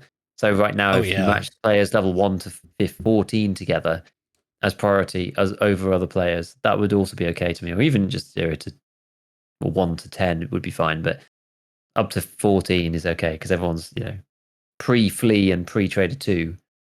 So that kind of makes sense. So like there's lots of like mechanics there that you can help new players with. It's pretty tough. Yeah, somebody in chat actually is they've said they found it. Nikita's response of initial first map. Yeah, post it and I'll try and grab it up. We can talk about exactly what he said. Okay, so it was where is it? Yeah. Is it at all possible to have one map like Labs, maybe a new map that is PvE raid only, solo or as a team, like a regular MMO raid, can have a curated story or atmosphere or experience? Just one map, the rest will remain normal PvP, can have limited entry. And Nikita's response to that particular point was, there will be an initial first map available only for those who are below level 10. This is 16 days ago, by the way, so this isn't old. This is like literally 2 weeks ago when he was posting a bunch. So I'm not going mad. It's true. It is true. Yeah. Hmm. And as you say, one of the first comments is like, can't wait to see the trolls resetting their account over and over to clap some fresh cheeks in the sublevel. Like, they're not going to reset their account just to do that. Well, people are going to troll the troll. You know what I mean? Like, you can't, no matter what you do, there's people are going to troll. You know what I mean? That's like a human behavior thing. I don't think that's. Anyways, I'm just trying to think of what are the implications of that? It's level 10, below level 10. Then there was another one. So apparently, like later he came. Somebody actually put a big list of all of the official things that Nikita had said. It was huge, and Nikita replied to that post. This is actually like slightly further down in the thread, and he said some of the answers were placed incorrectly. For example, I think people misunderstood what you meant about the level 10 thing. So he said only below level 10. I was talking about a separate location will be limited for players below level 10. It will still be ranked PvP. So it's not going to be. It's not like a PvE only, because I think that's what the guy said in his question. Yeah. I think that's why people misunderstood. Right. Because his question was like, that is PvE raid only, and Nikita was like, no, that's not what I did. I wasn't saying yes to the whole question. I was just saying like there will be a map under level for level 10 and under players only, and it's a normal map. So I mean that's one perfectly fine way of going about it. You have a level cap, and after that you can't go back to the map anymore. Fine. Yeah, I guess that's one, because if you don't need anything from there, then why even have access to it? You know what I mean? It's not like it's going to have something, once I'm, let's say I'm level 30, what does that map have that I can't get on any other map? Nothing, you know what I mean? So I can go to any other map, so it's like. Yeah, exactly. You lose nothing. It's just to stop people getting stomped on by that level 30 player. Mm-hmm. And that's it. That's the thing we're trying to fix there. And I think that makes total sense. Yep. How did we end up talking about that? We've gone off on a wild tangent. LightKeeper quests. Oh, yeah, LightKeeper. Questing noob. I don't know. I brought it up. I can't even remember how we got there. But anyway, no, that's interesting. Oh, it's maybe because I mentioned it. Yeah, okay. Yeah, it's an interesting one. Interesting one. But yeah, I don't know. I'm not sure if I'm even going to bother. Like I said, I wasn't going to bother with Capra. I'm still pretty certain I'm not going to do that. I'm enjoying doing the labs thing. It's kind of fun. Yeah. But it feels, I don't know, it feels like there's more. I just feel like there's more to that. I feel like there's more player agency there. Yeah, keep doing that for sure. Because you're kind of upgrading the hideout. Like, there's a reason to go. You're getting into PvP. You're learning this cool new map as well. It's like Yeah, fighting in a different style. It's interesting rather than just going. throwing yourself. Because yeah, to like, I'll try and find CFDM things over Yeah. and over and over and over and over and over again. It's just like I'm kind of doing that, but there's so It's many. more I on the feel like side. maybe, and I feel that the spawn points are kind of scattered enough that it actually is like it makes you explore the whole map Mm-hmm. in many ways, which is kind of fun. Like the positions of the potential spawn points, because they're not discrete spawns like the ones for the 20 quests. It's like it can spawn in any of the high value loot spawns. So yeah, you can go to the dark offices. Yeah, you can go to the cat room. Yeah, you can go to the room next to parking. Yeah, you can go all over the place. There's like tons of different places you can go. So there's always kind of a reason to stay in that raid, but you don't know whether it's going to be there or not. It's not like a quest item when you know it's going to be there, and once you find it, you leave. It may not be there at all. It may not have spawned. Someone else might have got it or whatever, and you just end up getting into like loads of random PvP. So it's kind of all right. And I don't feel like I've been forced to go. It's like you don't need it until level 3. I just kind of want it. But it comes back to your point about the meta strategy. I mean, we all know this, right? The meta strategy to do quests. It becomes it's so the meta strategy that it's like it's unquestioningly obvious at this point. When people say, "What's the best way to level?" and everyone just says, "Do the quest. Just do quests. It's by far the easiest way." And because I've been slowly chugging away through some of the other ones, like I did bullshit in the other ones just to get to the setup, and then I've been slowing down trying to do that, and been then doing labs on the side. Yeah, even though I'm on labs and there's raiders and whatnot, often I'm not pushing the buttons because I don't really want raiders all over the place. It's not what I'm there for. I'm there to get the item. So I've not been fighting a ton of raiders. Yeah. And so I've not been getting an enormous amount of XP. Like it's not like I'm running around on customs even and getting 11 scav kills, on labs. It's like I may get 3 raiders in a raid where I see a lot of raiders and like maybe 2 players at the most. So I'm not getting that much experience. So I'm basically like stuck at level 41 because there's like a whole load of quests that I could go and do that I just don't really want to do. And I'm doing these things because they're more fun. And so I'm not max traders yet because I don't want to go to woods. I mean, there's kind of another story alongside that, but like I don't really want to go to woods and drink max energies and shoot at scavs. Yeah. I don't really want to do that. Like I've done that before. Yeah, exactly. Whereas finding this item on labs, I've never done it. I've not really done looting labs. I've never gone to the high value loot spawns on labs, and I've not done that much PvP there in a Right. legitimate non end of wipe environment. And so it's much more interesting to me. Yeah. There's also like the other half of the story there is like I've basically been putting off playing woods, shoreline. I mean, I have played a bit of them because it is required. But at this point, I haven't played woods. I haven't played woods for ages. Not a lot of it anyway. Like Shoreline and Lighthouse and those maps in particular, because of the whole internet situation. And God, we're getting so close. This is going to be like random tangent just before we move on to the next bit. But we're getting so close now. I have an installation date. So they came and actually did the fiber cable. They actually came and like installed the fiber cable down.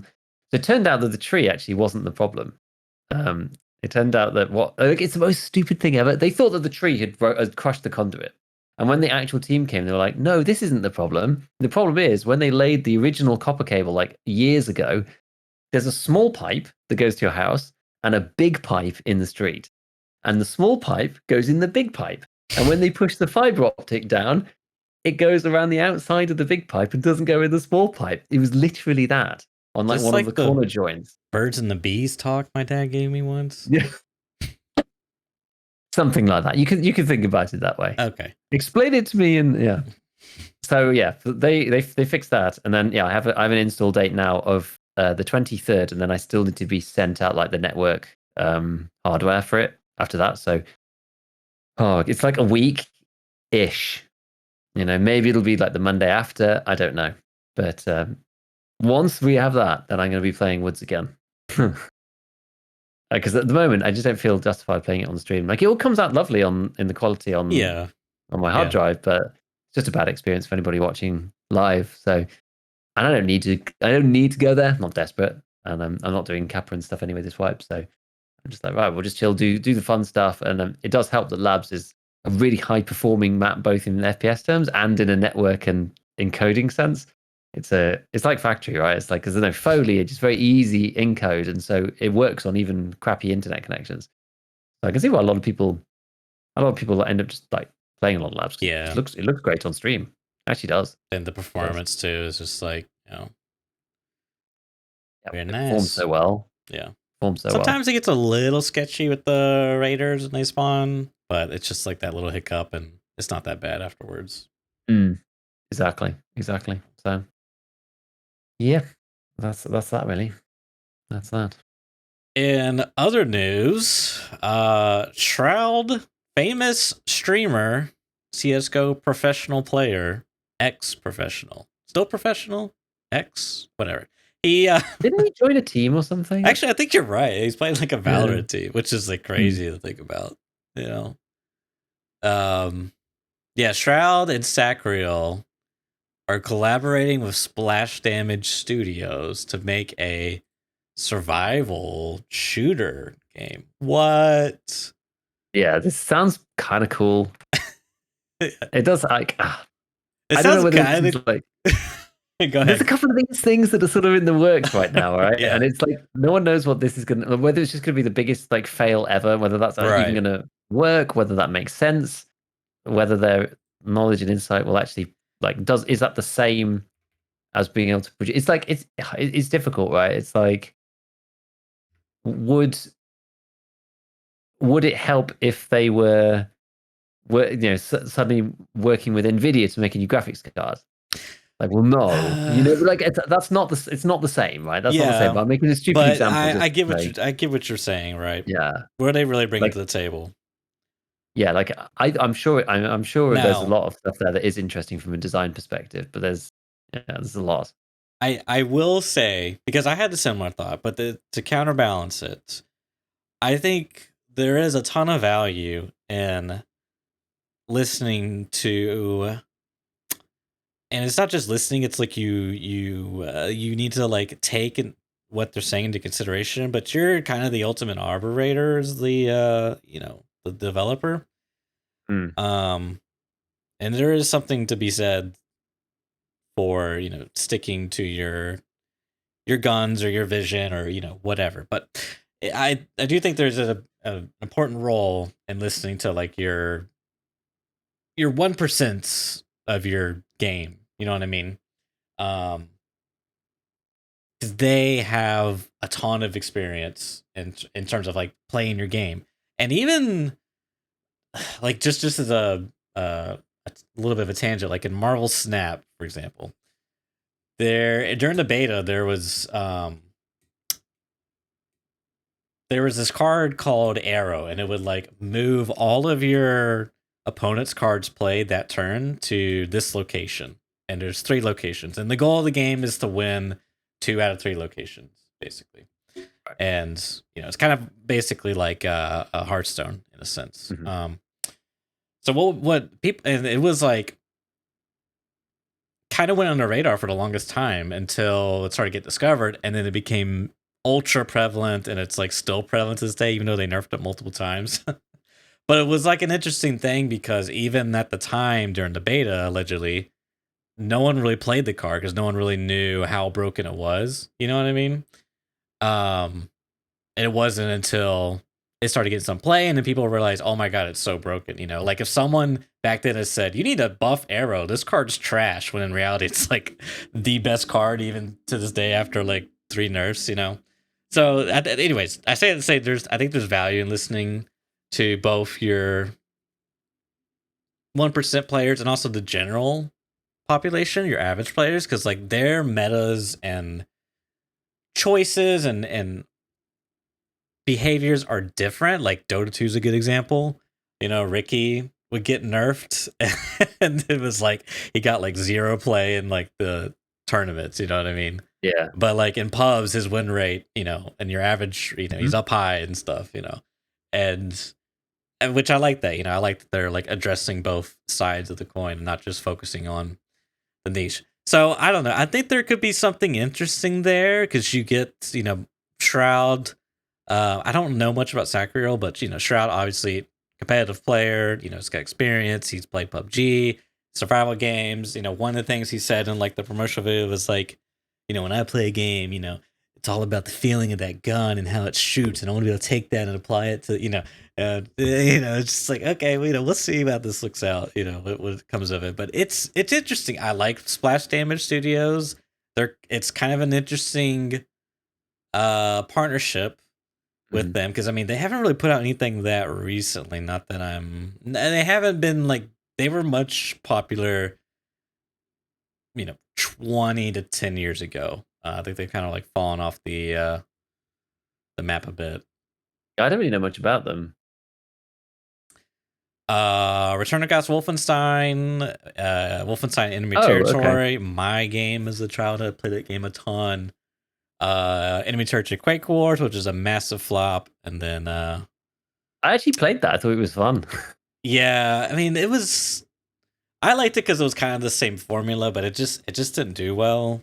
Brink was was another game that I played. It was basically God, what is that game called? It's basically like Team Fortress 2, but you kind of had like classes, but also like archetypes. Like I think you could be like a heavy and a light build. Like you could be a heavy medic and a light medic, and it was an interesting thing, but it didn't really pan out that well. But anyways, I like I said, I like their older games, so I'm like kind of excited to see what happens, but expectations are tempered here.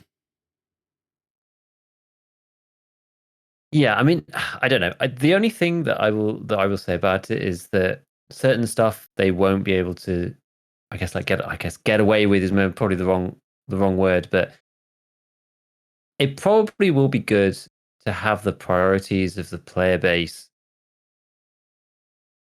kind of ingrained into the game from day one, rather than like, oh, we've released this new thing, and everyone's like, oh, well, this thing's obviously busted, and this thing doesn't work properly. That kind of stuff. As far as like balancing goes.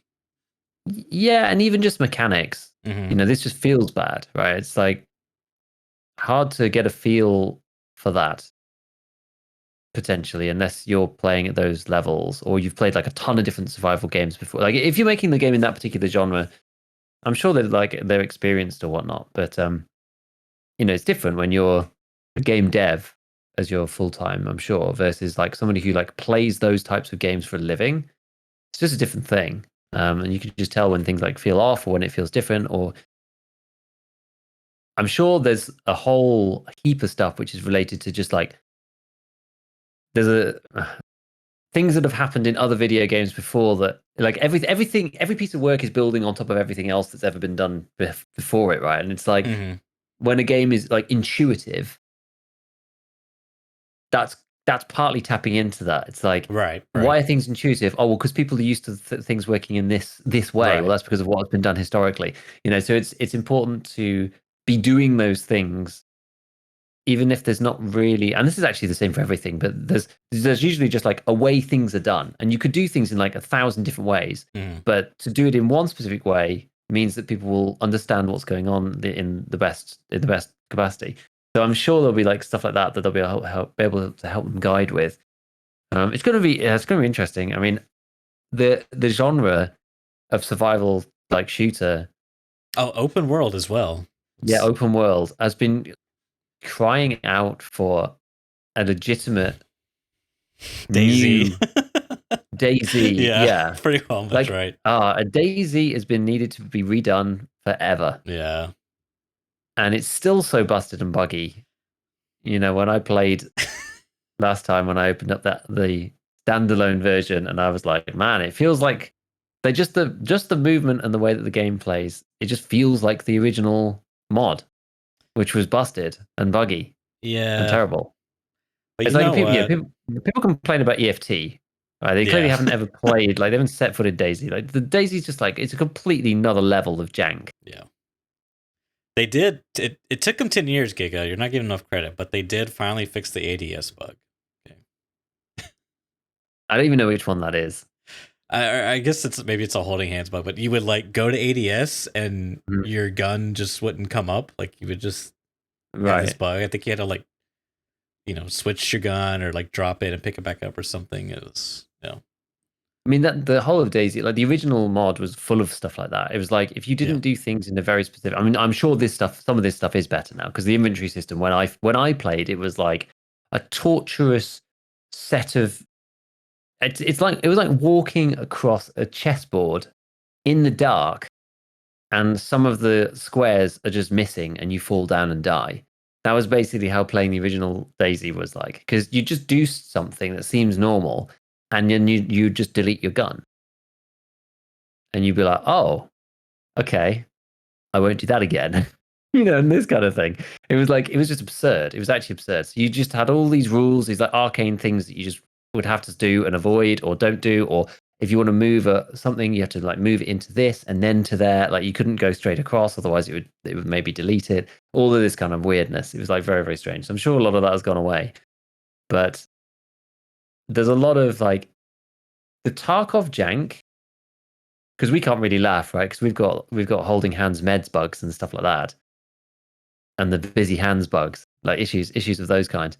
But the Tarkov jank is typically hidden away once you've got a bit of experience, whereas Daisy is obviously janky, like right as soon as you go. Like you open a door or like close a door on somebody, and they're like half clipping through it, and like they're trying to like or zombies trying to open it, and like everything's clipping into everything else. Like it's just the whole thing just feels awful.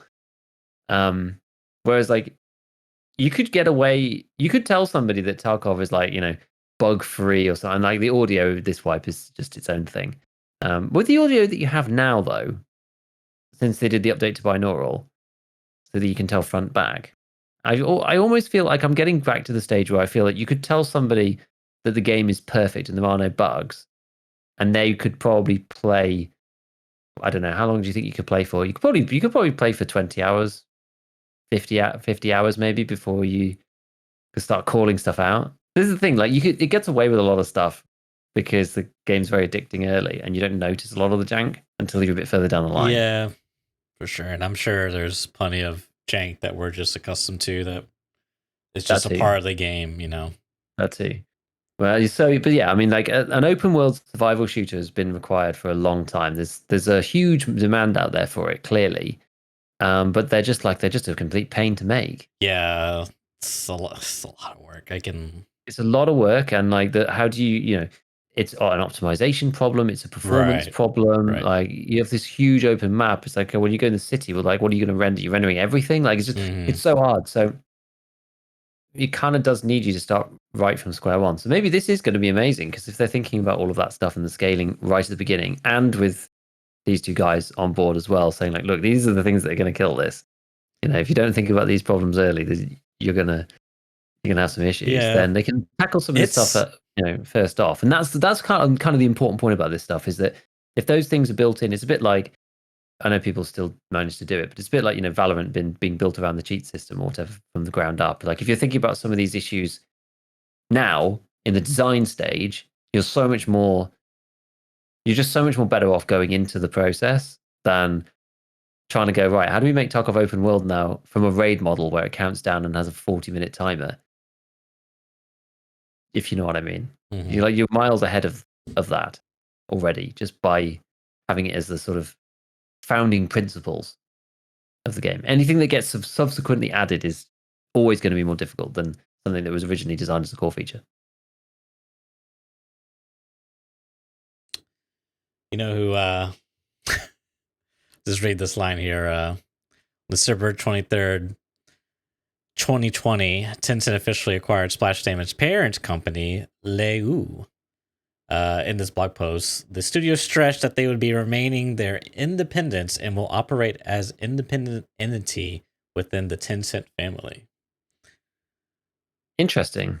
Yeah. So they've got Tencent, ownership / backing or whatever. Yeah. It's back to the streamers trial thing. I think it's an interesting marketing strategy as well. Hey, we got these guys backing. Also, what's their backing? Are they getting a little cut under the table? Hey, if we sell 5,000 copies, you guys get $1 of in-game credits to spend on your sick new open world survival skins. Yeah, I've no idea. I'm sure they're being paid as consultants to start with, but yeah, I've no idea whether there's something else. Who knows? Who knows what their who knows? remuneration structure is? It's Who knows? But it could be cool. Yeah, it's something I definitely want to see what comes of it. Like I said, I'm a big fan of splash damage back in the day. I mean, it could be good. It could be good. Yeah. Like a nice combo of a decent studio combined with the two guys who know what they're doing with his stuff. You know, Sakur's a big Tarkov guy. So is Shroud when the wipe comes around. Yeah. DayZ as well. I've seen Shroud and Sakura play DayZ. So that's good. Speaking of streamers and video games, Dr. Disrespect wants us to put blockchain into his video game. He wants to put what is it what's called? This called? Is it called Midnight Project or something? I don't know what it's called. What's this one called? I think it's the Dr. it might be that. Respect. It's some type of like arena. Oh, no, it's called looter Dead Drop. Shooter. Yeah, Dead Drop. I've seen Dead Drop. I mean, this is like alpha footage, and it's like, okay. But then he comes out with this announcement recently that's just like, can you imagine if you could like have the blockchain in the game and your NFTs or the virtual items you loot and you sell for real money? Wouldn't that be like, just like, oh, stop talking, dude. Stop. Like, I mean, okay. It sounds really like revolutionary and like, innovative, but do I really like, is this something that I really want to partake in? Like playing a game and like looting, oh my God, this is worth $30. I can eat my ramen noodles for another month. Like this is what I need. I gotta extract. No, you ruined my life. I'm gonna die of starvation. I don't know. It's just. And then it is quite dystopian. It's weird, dude. Like, come on, man. Like, I just want to play a fun video game, dude. You know what I mean? Yeah, I mean, there was something kind of appealing about like that. I think I know which tweet you're talking about, where it's just like, yeah, can you imagine like watching somebody trying to extract with like, something worth like 100K or whatever? Right. And it's like, yeah, I see the appeal. Right. I see the appeal, but it depends on it really depends on how it's done. I mean, I know like up until now, it's not something that I followed super, super closely, but I know up until now you have to kind of like put a stake in or something to get access to these things. And it was always like kind of crypto related, sort of. I didn't know that it was actually in the game, but you had to be part of whatever it is that they're doing to actually get access to it in the first place. Something along those lines. So it wouldn't surprise me. But I mean, the issue is you have to be very careful. It's just like I find it quite interesting in some ways how skeptical the gaming community is about crypto, NFTs, all this kind of stuff. It's like that crowd, if you didn't know anything about it, you would expect that crowd actually to be one of the kind of the highest engaged groups, because there's quite a lot of overlap there, right? It's like usually, especially with the PC crew, it's like a relatively high level of like technical expertise when it comes to computing and that kind of stuff. It's like the demographic is the right demographic to understand it and be interested in this kind of thing.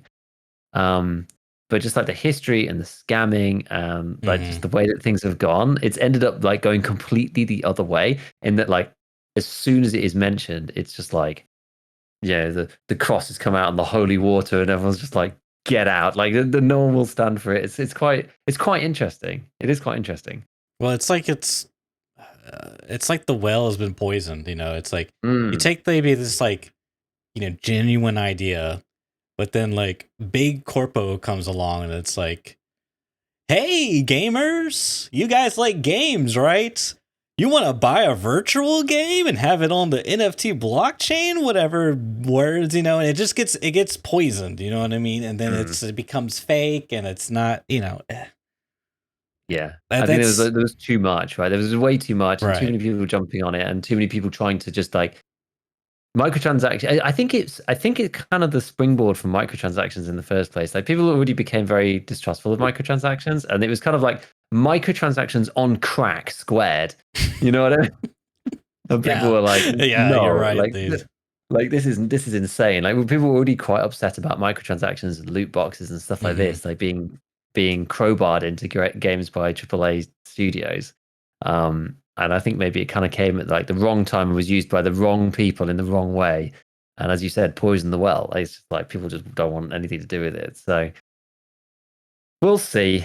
We'll see. As I said, I don't know. I don't know a great deal about Dead Drop. I've like seen tiny little bits of it and like hear people talking about it here and there.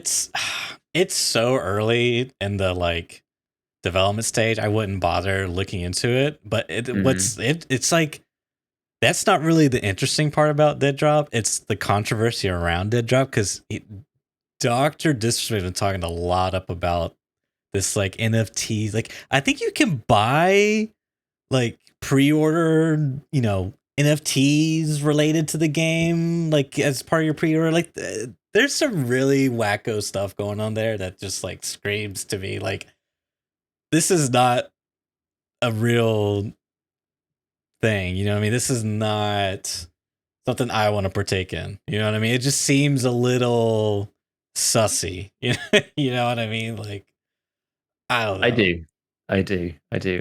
This is the other thing that was talked about a lot was cheating. It's like now you have people cheating in your NFT blockchain video game and just ripping cash like they're robbing the virtual bank, dude. Can you imagine? Yeah, exactly. Like you think it's bad in in Tarkov, right? Like that's a whole nother level, right? Yeah. Because now we're talking like real financial incentive, like serious. Not even just this sort of there's you have to do the raids and do the carries or do the RMT and like try and work it through and da da da. Now it's like these items are just worth real money, dog. Like you could just take them straight out and just pay for the stuff. It's insane. It's actually insane. So I don't know. I don't even know how they're going to deal with that. Really, they're probably not. It's well enough. There's no way you can. It's a dumps, in my opinion. Okay, allegedly. Okay. Speculation. Let me say all the things I can to not get sued. It's a dumpster fire that I kind of want to see play out. I want to see what happens because I think the concept is interesting, but the practice has me really sketched out. Yeah.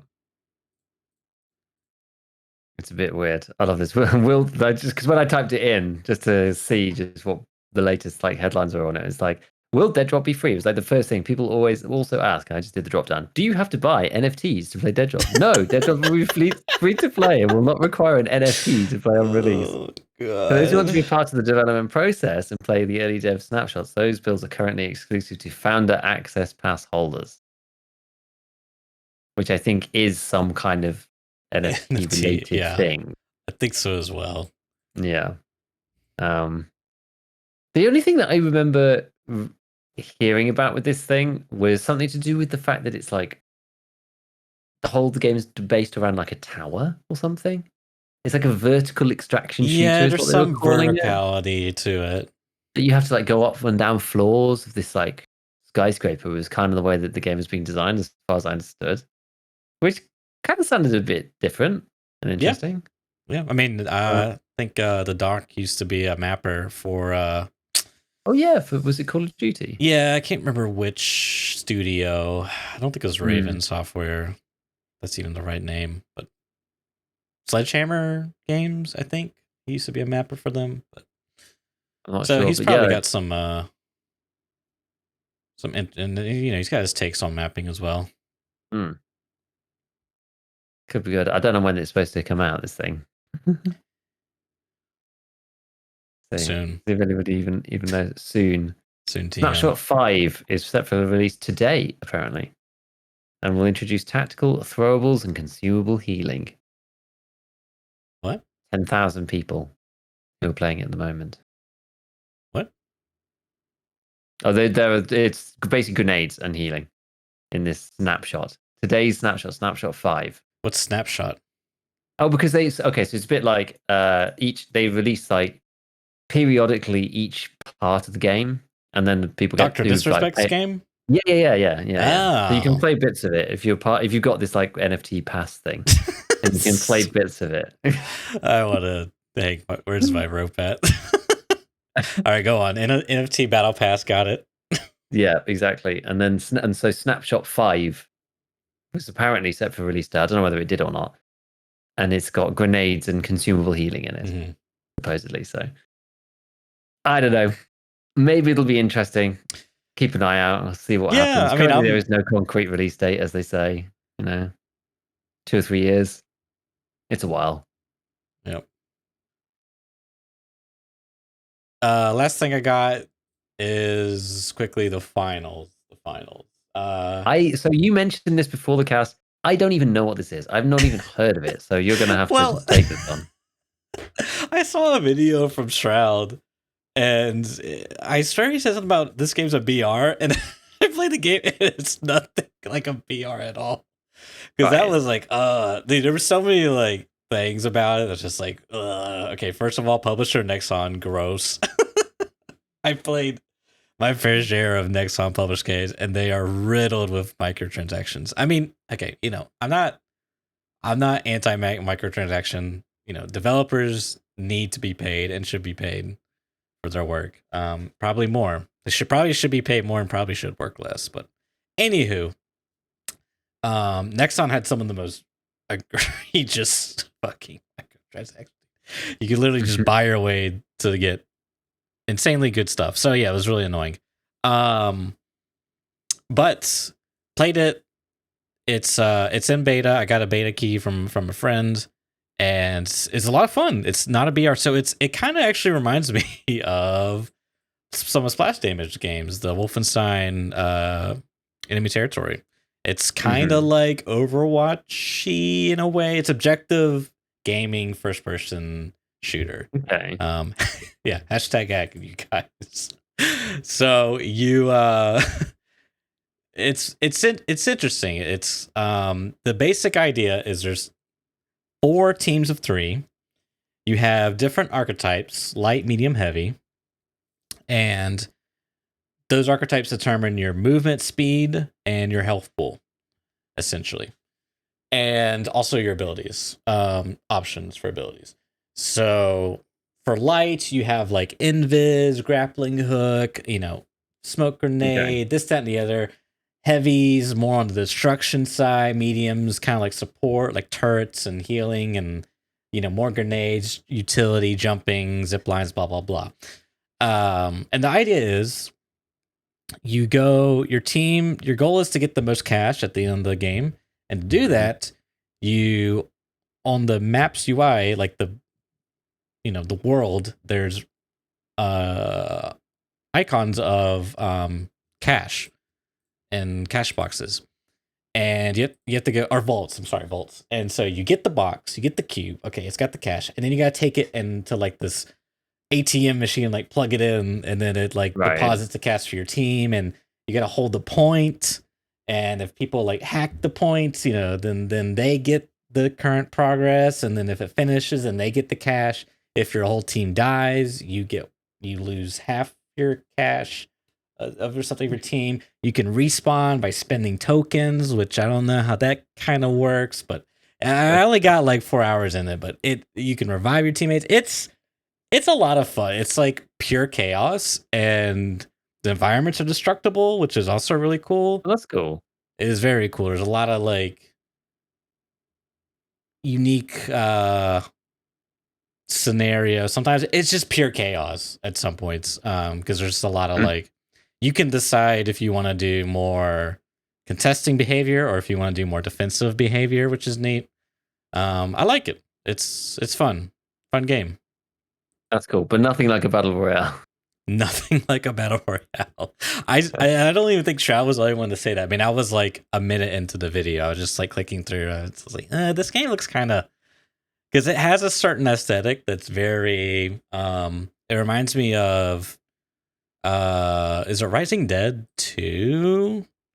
Is that the game by Capcom? Yeah, Dead Rising 2. Why did I say that backwards?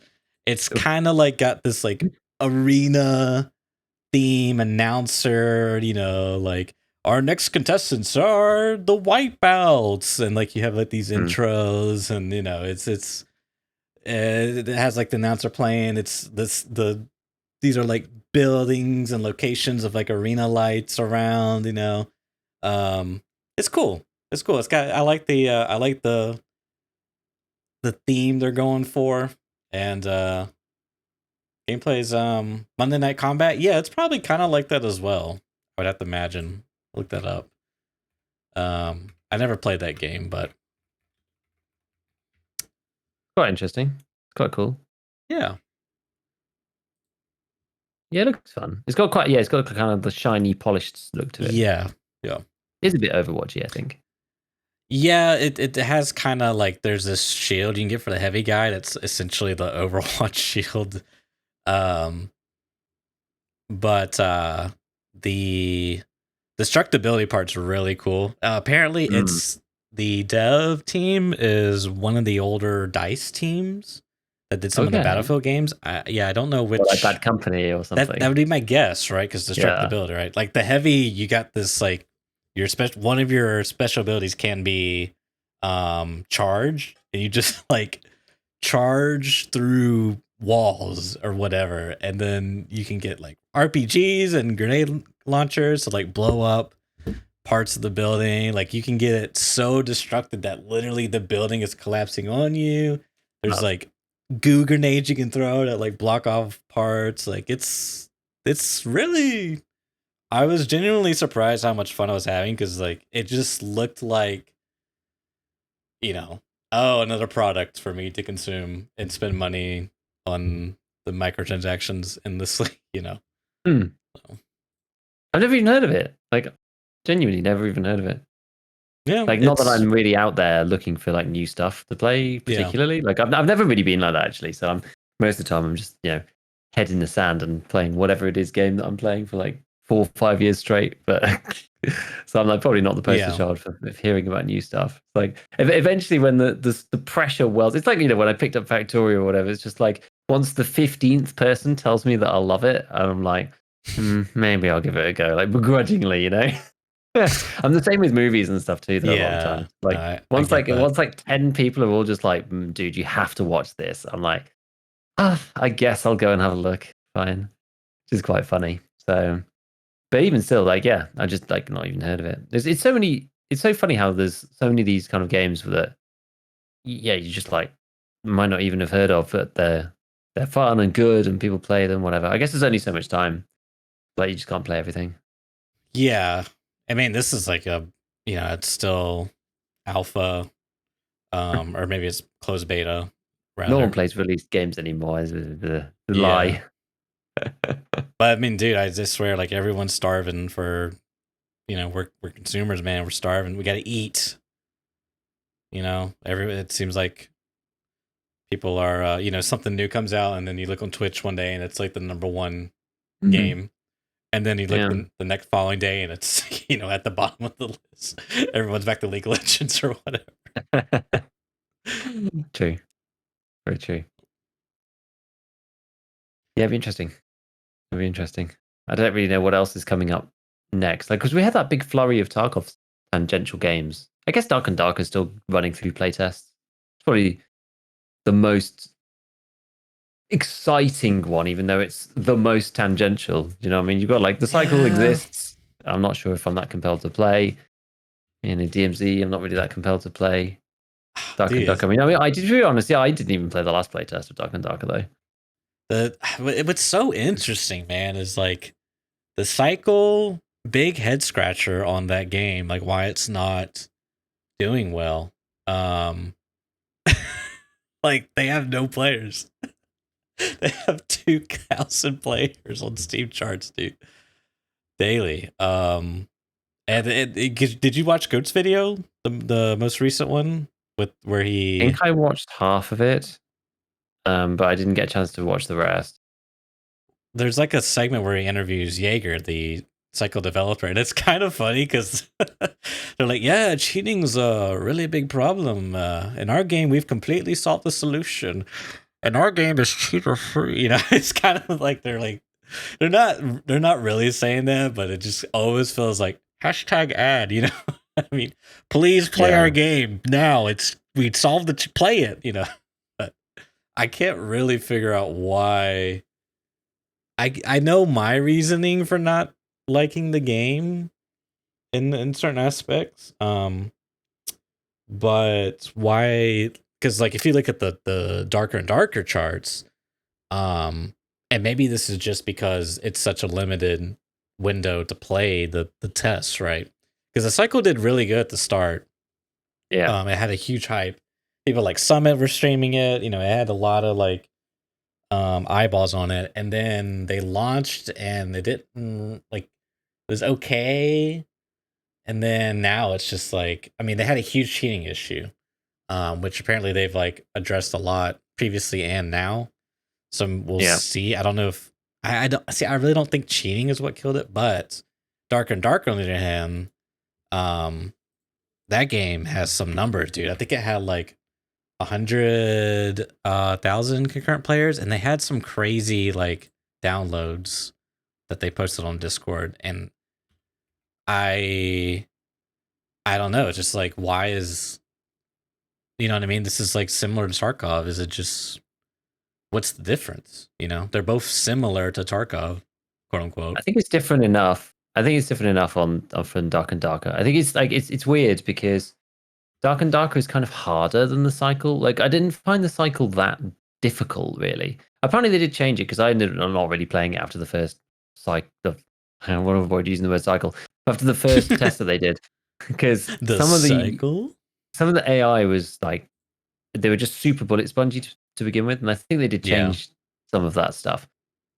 But it wasn't necessarily that hard. Like it was hard when you ran into other players, sure, but it wasn't that difficult really. Whereas I feel like Dark and Darker kind of goes the other way about it, which is there's a the slightly higher the safety net thing. This is what you referred to before when we talked last time about the game. You've got this safety net where you always start with the basic kit. It'd be the equivalent of in Tarkov, you've always got a packer, a pistol, some ammo, whatever. Yeah. It's like when you die, your kit automatically regenerates with that stuff, and it all sells for 0. And you can just press play. You just press play again. That's it. And you can just go in with the basic kit, and you've always got that. So I died when I first played. I didn't know what I was doing, and especially solo, it's really hard. And I died probably 10 times in a row before I even managed to survive. But it didn't matter, and I kind of felt okay carrying on because I was like, okay, there's a way of doing this. It's almost like a puzzle. But I don't really lose anything for dying. But there's a lot to gain by actually getting stuff. But I'm not super punished for dying because I'm already at 0. Like I can't go any lower. Yeah. And you start with nothing in your stash on Dark and Darker. So you literally start from nothing. Like it's not even like you get like some advanced armors or anything like that you use to then go and get better things like you do in Tarkov. You start with some decent gear. Like it'd be like in Tarkov, you start with a completely empty stash, a Makarov with 7 bullets in it, Right. and like maybe a packer, and that'd be it. And it would depend on what class you were in, and then you literally had to start from nothing. That's how Dark and Darker equivalently would be in EFT, and I think that's kind of intriguing to people. And it's different. It's melee too. It's like swords and shields. So you don't just get shot out of nowhere. It's a completely different type of skill as well. Yeah. It's less just like, oh, who clicked the other person's head? It's not. It's different. It's Right. different. You got some like abilities that fights are more drawn out. Can be. There's like a big mix of. Yeah, I don't know what you call it because sometimes in Tarkov it can just be very like who just clicked the head better. Who clicked it better, faster. Yeah, which is just like that's just FPS games. It's just the way it's always going to be, especially if you're talking modern FPS with low armor and high time to kill. It's just that's just always going to be the way it is. Whereas, I mean, the thing that impressed me about it is that I saw a couple of clips because, as I said, I've not played it extensively, but I played like a decent amount of especially the first one and one of the other ones a little bit, and it was quite fun. And I saw some clips of other people playing. I think it was like Sakishu, who was one of the clips I saw, and it was like because you can sit in the absolute shadows, I'm Yeah. watching somebody just like one tap someone from out of the shadow, because like you can pull some real shenanigans actually. And I was like, Yeah. oh, there's actually quite a high skill cap here, like surprisingly high skill cap in the game, which was what I thought was probably going to be a bit of an issue. So I thought the combat might get a bit dull because there's only so many things you can do. But it's not necessarily the case, you know. And you've got all the mobs that are also quite tough and stuff. So like, I think that's what intrigues people, and it's like, yeah, it's rock solid. I really wish. I don't think we'll get this, but if they did the dark and darker lighting, because man, the lighting is so good in that game. Like, there's some issues where like you'll be in a dark corner, but because there's like cobwebs that are, you know, lighting up, so to speak, and you're like clipping through the cobwebs, like it will mess you up. But like, there's some minor things, but for the most part, it's very like the lighting is built in the gameplay, and that if you're in the pitch black, you're in the pitch black. There is no boosting your gamma, whatever. I have to, if I want to see, I have to pull out a torch, light it, or look at my mini map and navigate through that. But whatever, ignore that for a second. But I have to pull out my torch, light it, which then lights my area, my vision, but also illuminates me to other players, and vice versa. If they want to see in the, like, if I cut all the torches out in the room, I love doing this. I love playing Rogue, dude. It was so much fun. But if I cut all the torches in the room, they have to light their torch, throw it at me, which you see the light moving, you know. And if I'm in the radius of the light source, you know, then I'm illuminating. You know, it's very like, if flashlights worked like that, man, it'd be so yeah. Like it'd be great. It'd be really cool. So, anyways, what were we talking about prior to that? Sorry, I went on a tangent. Yeah, no, we were just saying about the way that the melee combat works, and about how it's just a bit different, and there's actually got a high skill cap to the game. And I think all of these factors come together. It's like, it's one of those difficult things, and this is why it sort of brings us back full circle to talking about Shroud and the game that they're looking at, because often, like, it's weird, right? Gaming is just so weird. You look at some of the best examples of the best games ever, and most of the time, the reason why they're brilliant, completely by accident. Yeah. You know? And you just have to have devs making games until eventually one of the formulas just works for whatever reason. And Tarkov is one of those. And one of these other games, like, it's the same reason why it's very hard to put your finger on exactly why the cycle doesn't feel bad. The game's not terrible. Yeah. It works quite well. But why isn't it like hyper addictive and super compelling? It's a really hard question to answer, right? It just isn't. And that's just so tough. It's like there's these really subtle interplay of elements that make something hard, but not to the point of it being stupid. You know, to make you feel like you want to take the challenge on, and you feel then satisfied when you do actually do something good. It's so tricky, and I feel like Dark and Darker does actually do that because of this fine interplay of like its own mechanics. Like, it's also got that little element of when I first started playing Tarkov, and you're looking at weapons cases on the flea market, just going like, how does anybody ever have 20 million rubles? You know, like this kind of thing. Like, when I first started, and it was just like, I don't even understand how this is even like feasible. Which is kind of I've always kind of enjoyed that kind of thing when you first start off and you've just got this like admiration for the progression and the possible progression in the game. You're just like, this is insane. And you're looking at it with your standard account, just thinking like, if like these things are so good, I can see why they're so much, but Jesus. Whereas in Darker Darker, like, you're looking through the trader things, and there's ores that you can mine in the place, right? But you have to like go and get the pickaxe, and you have to go and like get the stuff, and they take a lot of ores. And then you're looking at all this stuff like, man, this stuff's like really expensive. It looks really good. Like, how do you ever even go in and get that? And I was like, I always had that same kind of thing. Like, how do you even reach these upper tiers, right? Like, I've sat there and just like face planted my way through the level 20 times and survived twice to pull out like 300 gold coins and, you know, a slightly better shiv. I'm just like looking at all of these like glittering red armor in the trader screens, being like, I don't even know the mechanisms as to how you achieve this stuff. It's like, it's using resources that I haven't even witnessed, as the input to buying these things, and it's like 50 of them or whatever. And I'm like, man. And I quite like that feeling a lot of the time. Yeah. There's like it's sort of feeling of the unknown, it's the exploration. I think it's what attracts me to all of these kind of games. Like there's a very wide variety of games that all fit that same metric. And Tarkov's actually probably more on the fringe of it, but it's all the sort of the DayZ, the Minecraft, the the Factorio, the like any of these sort of like base buildery type, like even Subnautica to an extent, which I talk about a lot, but it's anything that's got like an element of mystery and progression, whatever, like it always captivates me. It really does. It really does. I get the same feeling for these games in some ways. Yeah. I think I really like the as you said, how they have like that base kit. And that could have been a happy accident they did for testing. Or could have been something intentional. I think it's genius, whatever it is. Yeah.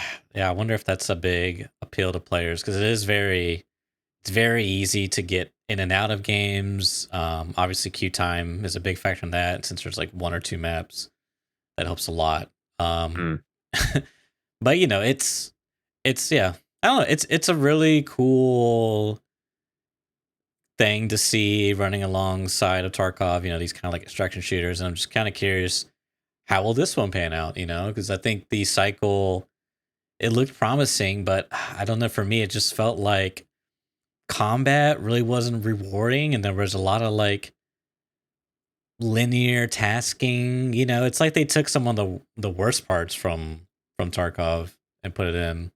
I felt like, and yeah, so I don't know if this would like if they changed this, if it would make me want to try it again. But once I learned that how the damage works in armor, it's like not on like yeah penetration like their guns. Let's say they got legendary gear. Okay, I'll just make it simple. And you got basic gear.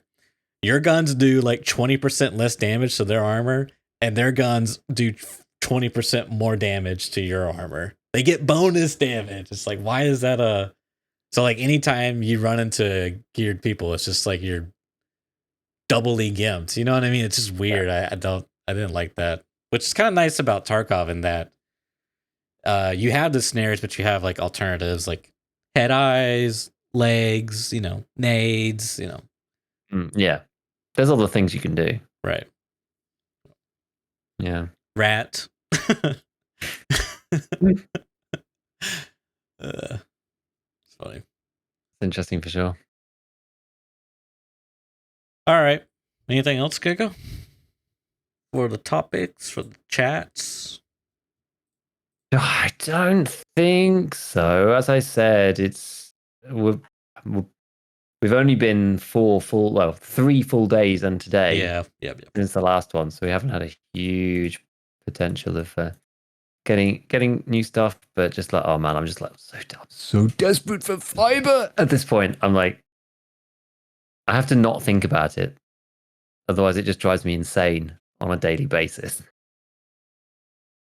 And then when we're so close, oh, I just can't wait. Can't wait. I think that's it. You're gonna download so many MP3s off Napster once you get fiber. Oh yeah. Yeah, I think that's it, man. I think that's it. Yeah. I don't think there's anything else as of now. Just gonna keep trucking along, trying to find this GPS signal amplifier thing for the Intel Center 3. Once I've done that, I mean, I'm gonna be aimless. I don't know what I'm gonna do. Labs bang, baby. Labs bang. You know what? I would just keep doing it, dude. I was half tempted. I was like, well, I'll probably keep playing it at least somewhat. Yeah. Just because it's been entertaining and like I'm losing less money than I was playing it. Like I did hemorrhage a lot of money at the beginning when I started playing the map, and I've started losing less money. So it's been getting better. I mean, maybe at some point we've become profitable playing labs. Who knows?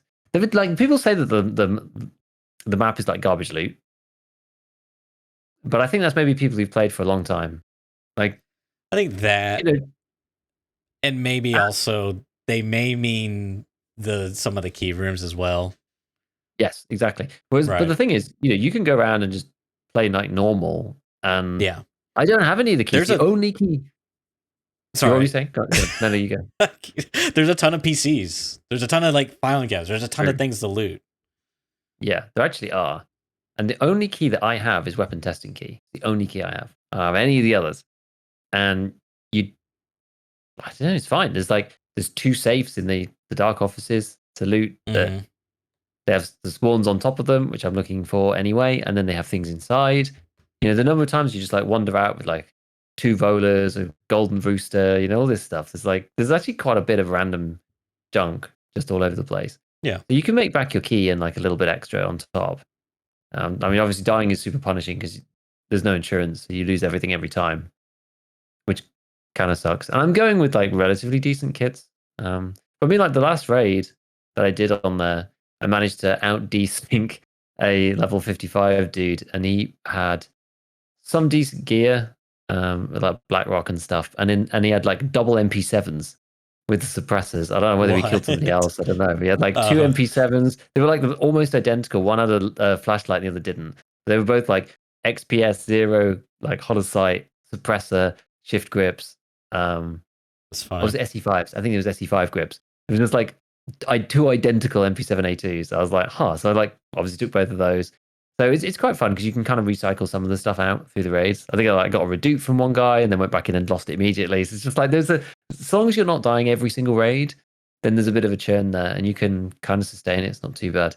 And then like when things were getting bad, I was just like, can always go to the streets and just make loads of money as a scav. Just wander into the Lexos area like in my video and just like hoover up all the stuff and sell it for like 500k and just do that twice and you make a mill. And then do all the crafting. And then by the time I get back on, it's like, you got more money again. So it's kind of all right. As long as you can make money in general somewhere else, then it's fine. So yeah, I think I'm going to keep playing it just to keep my skills up on that map. And it's good PvP practice and whatnot. So yeah, we'll see. We'll see.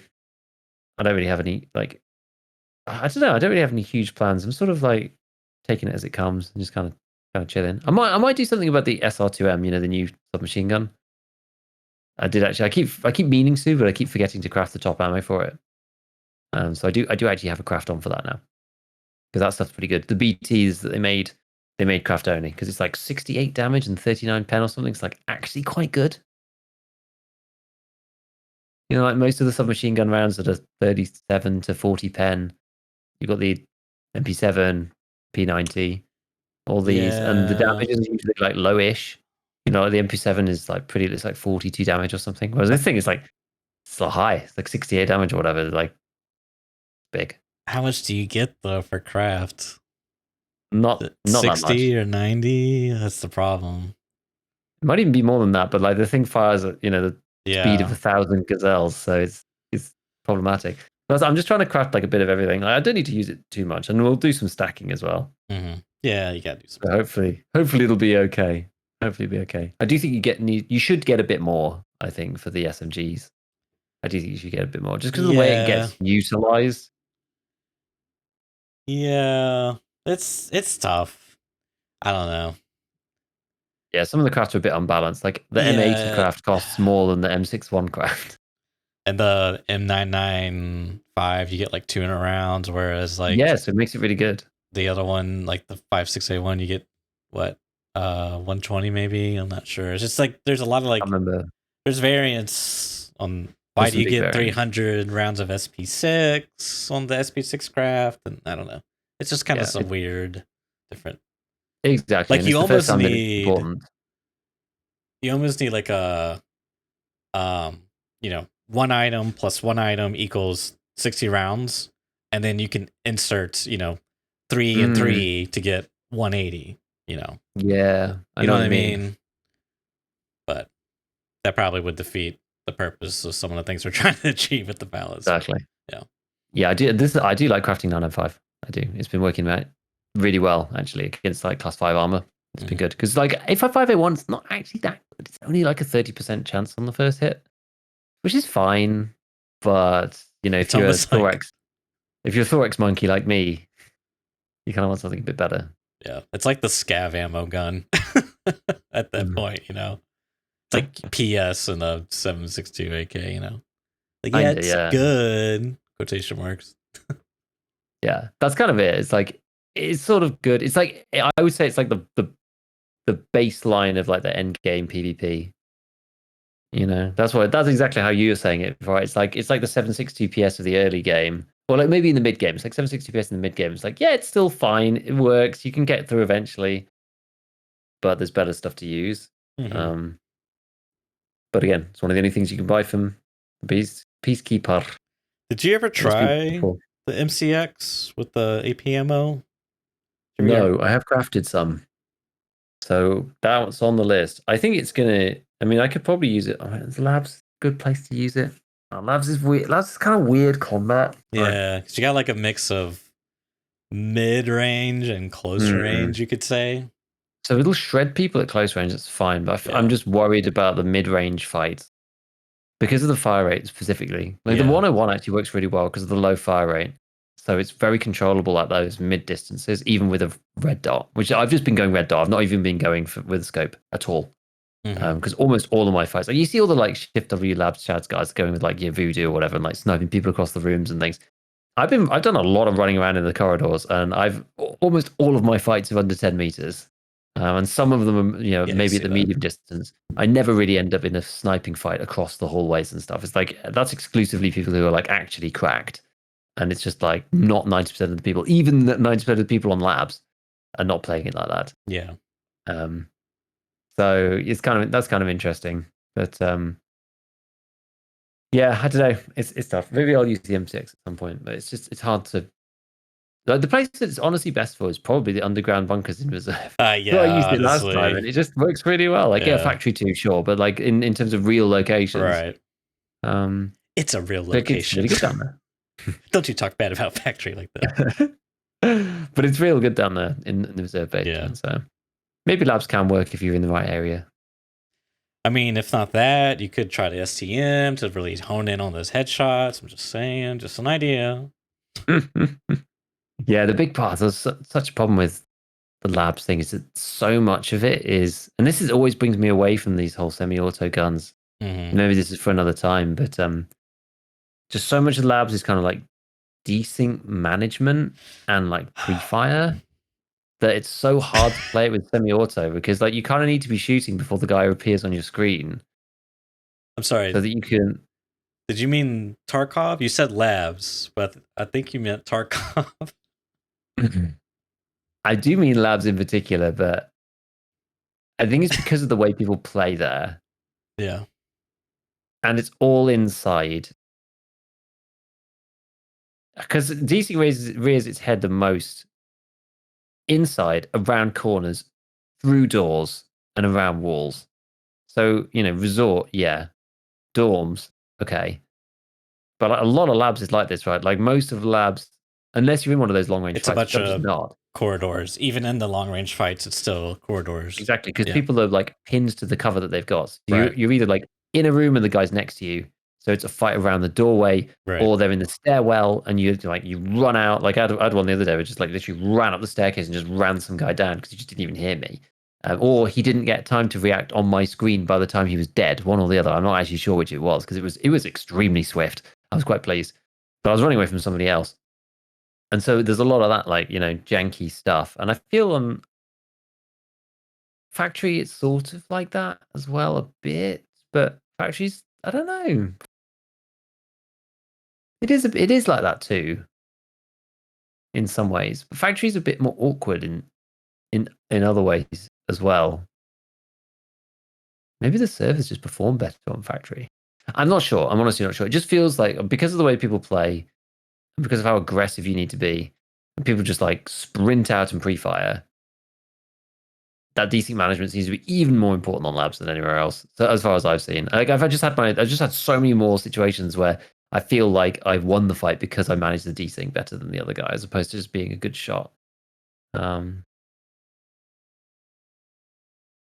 It's just, yeah, as I said last time, it's a feature of the game. So I don't even get mad about it now. Really, I'm just kind of like I just know it's there and just do what I can to like mitigate it or utilize it. You have to play around it. You play around it, exactly. exactly. Because otherwise, you're Which, just gimping yourself. Like, yeah. I mean, it's not ideal, Right. but you gimp yourself otherwise, or just make yourself angry. And it's like, okay, well, you just got to do it. Yeah. No point not. Like, you may as well not play those. You just can't play those fights otherwise in that way. If you just like don't want to do it, if you're like trying to take some moral high ground about it, it just doesn't. It's not It's not a sensible thing. Like, it's so critical. Yeah. Because I know there was a video, like CZ put a video out, and it's like he had like two PCs both on the same server, and it was like 400 milliseconds or something. Oh, And from what I've seen, you can make some like rough estimations about, if you peek out and then you peek back in and walk and then die, the desync must be at least the moment that you came back in versus the moment that you died, right? That's the minimum amount of desync that there can be. Because that was the last time at which on your screen you were visible for them. And then at some point in the future later, you were dead. But you only get told about that at X time later. Yeah. You know what I mean? So there's like you can get like some measurements there. Like, there's human reaction speed and all this other stuff involved too. So that's why I was like, well, the moment where it's physically impossible for them to shoot you anymore, that's the start of the timer. And then the moment that you die, that's the end of the timer. And that time period is like the minimum amount of time that the desync can be. And even that's like 200 milliseconds, 250 milliseconds. Like, it's a big deal, especially if you swing a corner on somebody. It gives you a bunch of time, basically. Yeah. But it's not enough if you don't know where they are. This is the thing. Like, if you peek and you don't know where they are, they will still headshot you. Yeah, you can still get punished. Yeah. But if you do know where somebody is and you can swing, you can get like 4 shots or something off. Because how many even is that? If it's like each frame for me, because as people are disgusted by in the comments, I play at 60 hertz. So for me, like each frame is 16 milliseconds, right? Yeah, that sounds about right. 16 or 14. It's a long time. Like, yeah. 400 milliseconds is just a long time. Yeah. I thought the number was like 250, but if either way, 400, 250, you're still like, there. I mean, that's like 2 to 4 times more than a lot of the standards. You know what I mean? Yeah. It's not the worst I've ever played. I've played worse. Unfortunately, I am begrudging to say, but it's still pretty bad, man. It's not ideal for sure. So no, it really isn't. But it is. It really isn't. It is. And this is the thing. Is like, so a 6.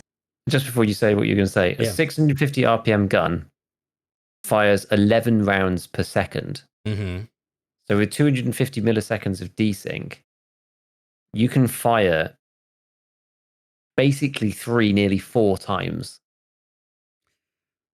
before they even get to see you. Yeah, I mean, you got in theory. Yeah. In theory, and that's if you know exactly where they are. And one thing that makes it even worse is that the first shot happens at 0 time as well. So it's not even like, period 1 click, period 2 click. It's like you get a shot here right at the start, and then 1, 2, 3. So you can shoot somebody in theory 4 times. But like, I had a fight where I've completely screwed it up, right? And I didn't bring my gun up quick enough, and I didn't turn fast enough, and I came out around the corner, and I've watched it in slow-mo right afterwards just to see. And I come around the corner, and I turn, and I bring my gun up, and then the guy kills me. And it's like, yeah, because that was like 600, 700 milliseconds later, just because I messed it up, right? And I should have just got to the edge, pulled my gun up, started shooting, step out, and he would almost certainly have been dead. Because I knew exactly where he was, but I just fluffed it, right? So you can die, because we're only talking about like a fraction of a second. It's like, if you don't do it perfectly, they will kill you. Yeah. So it's not like desync like, it's not the magic bullet for Pika's advantage, but again, it can be. But it can be. I mean, I don't know if you may have experienced this recently, but have you ever just like push someone, shot at them, and then like they don't shoot their gun back at you? You ever had that happen? Yeah. I see it all the time on Landmarks videos when I used to watch them, and it's just like, yeah, it's enough of a window for them to just, you don't even get their actions. They probably did shoot back at you, but I don't think you even get to see that on your client. You know what I mean?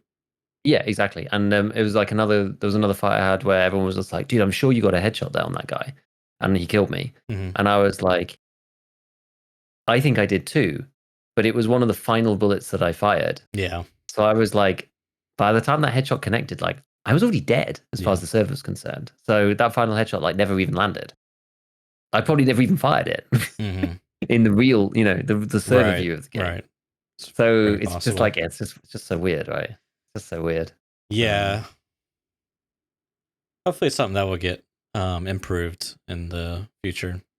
Yeah. They could get it like 100 to 50. Like now we're talking. You know what I mean? 100 honestly would be fine. Like 100 would be small enough that it's not really noticeable most of the time, I would say. Yeah. Like, because that's like 100 is in the realm of most people's of like people. Somebody who's got like poor ping. Yeah. It's kind of now into that realm. Yeah. Whereas like 250 plus is starting to get. It starts to give this window of opportunity, as we talked about. Mm-hmm. So yeah, that's that. He says, no, not much left to talk about. We'll do a whole topic on desync. Can't wait for your lab's main arc where you start posting on Twitter. God, BSG are so cringe. Can they just get rid of these cheaters already?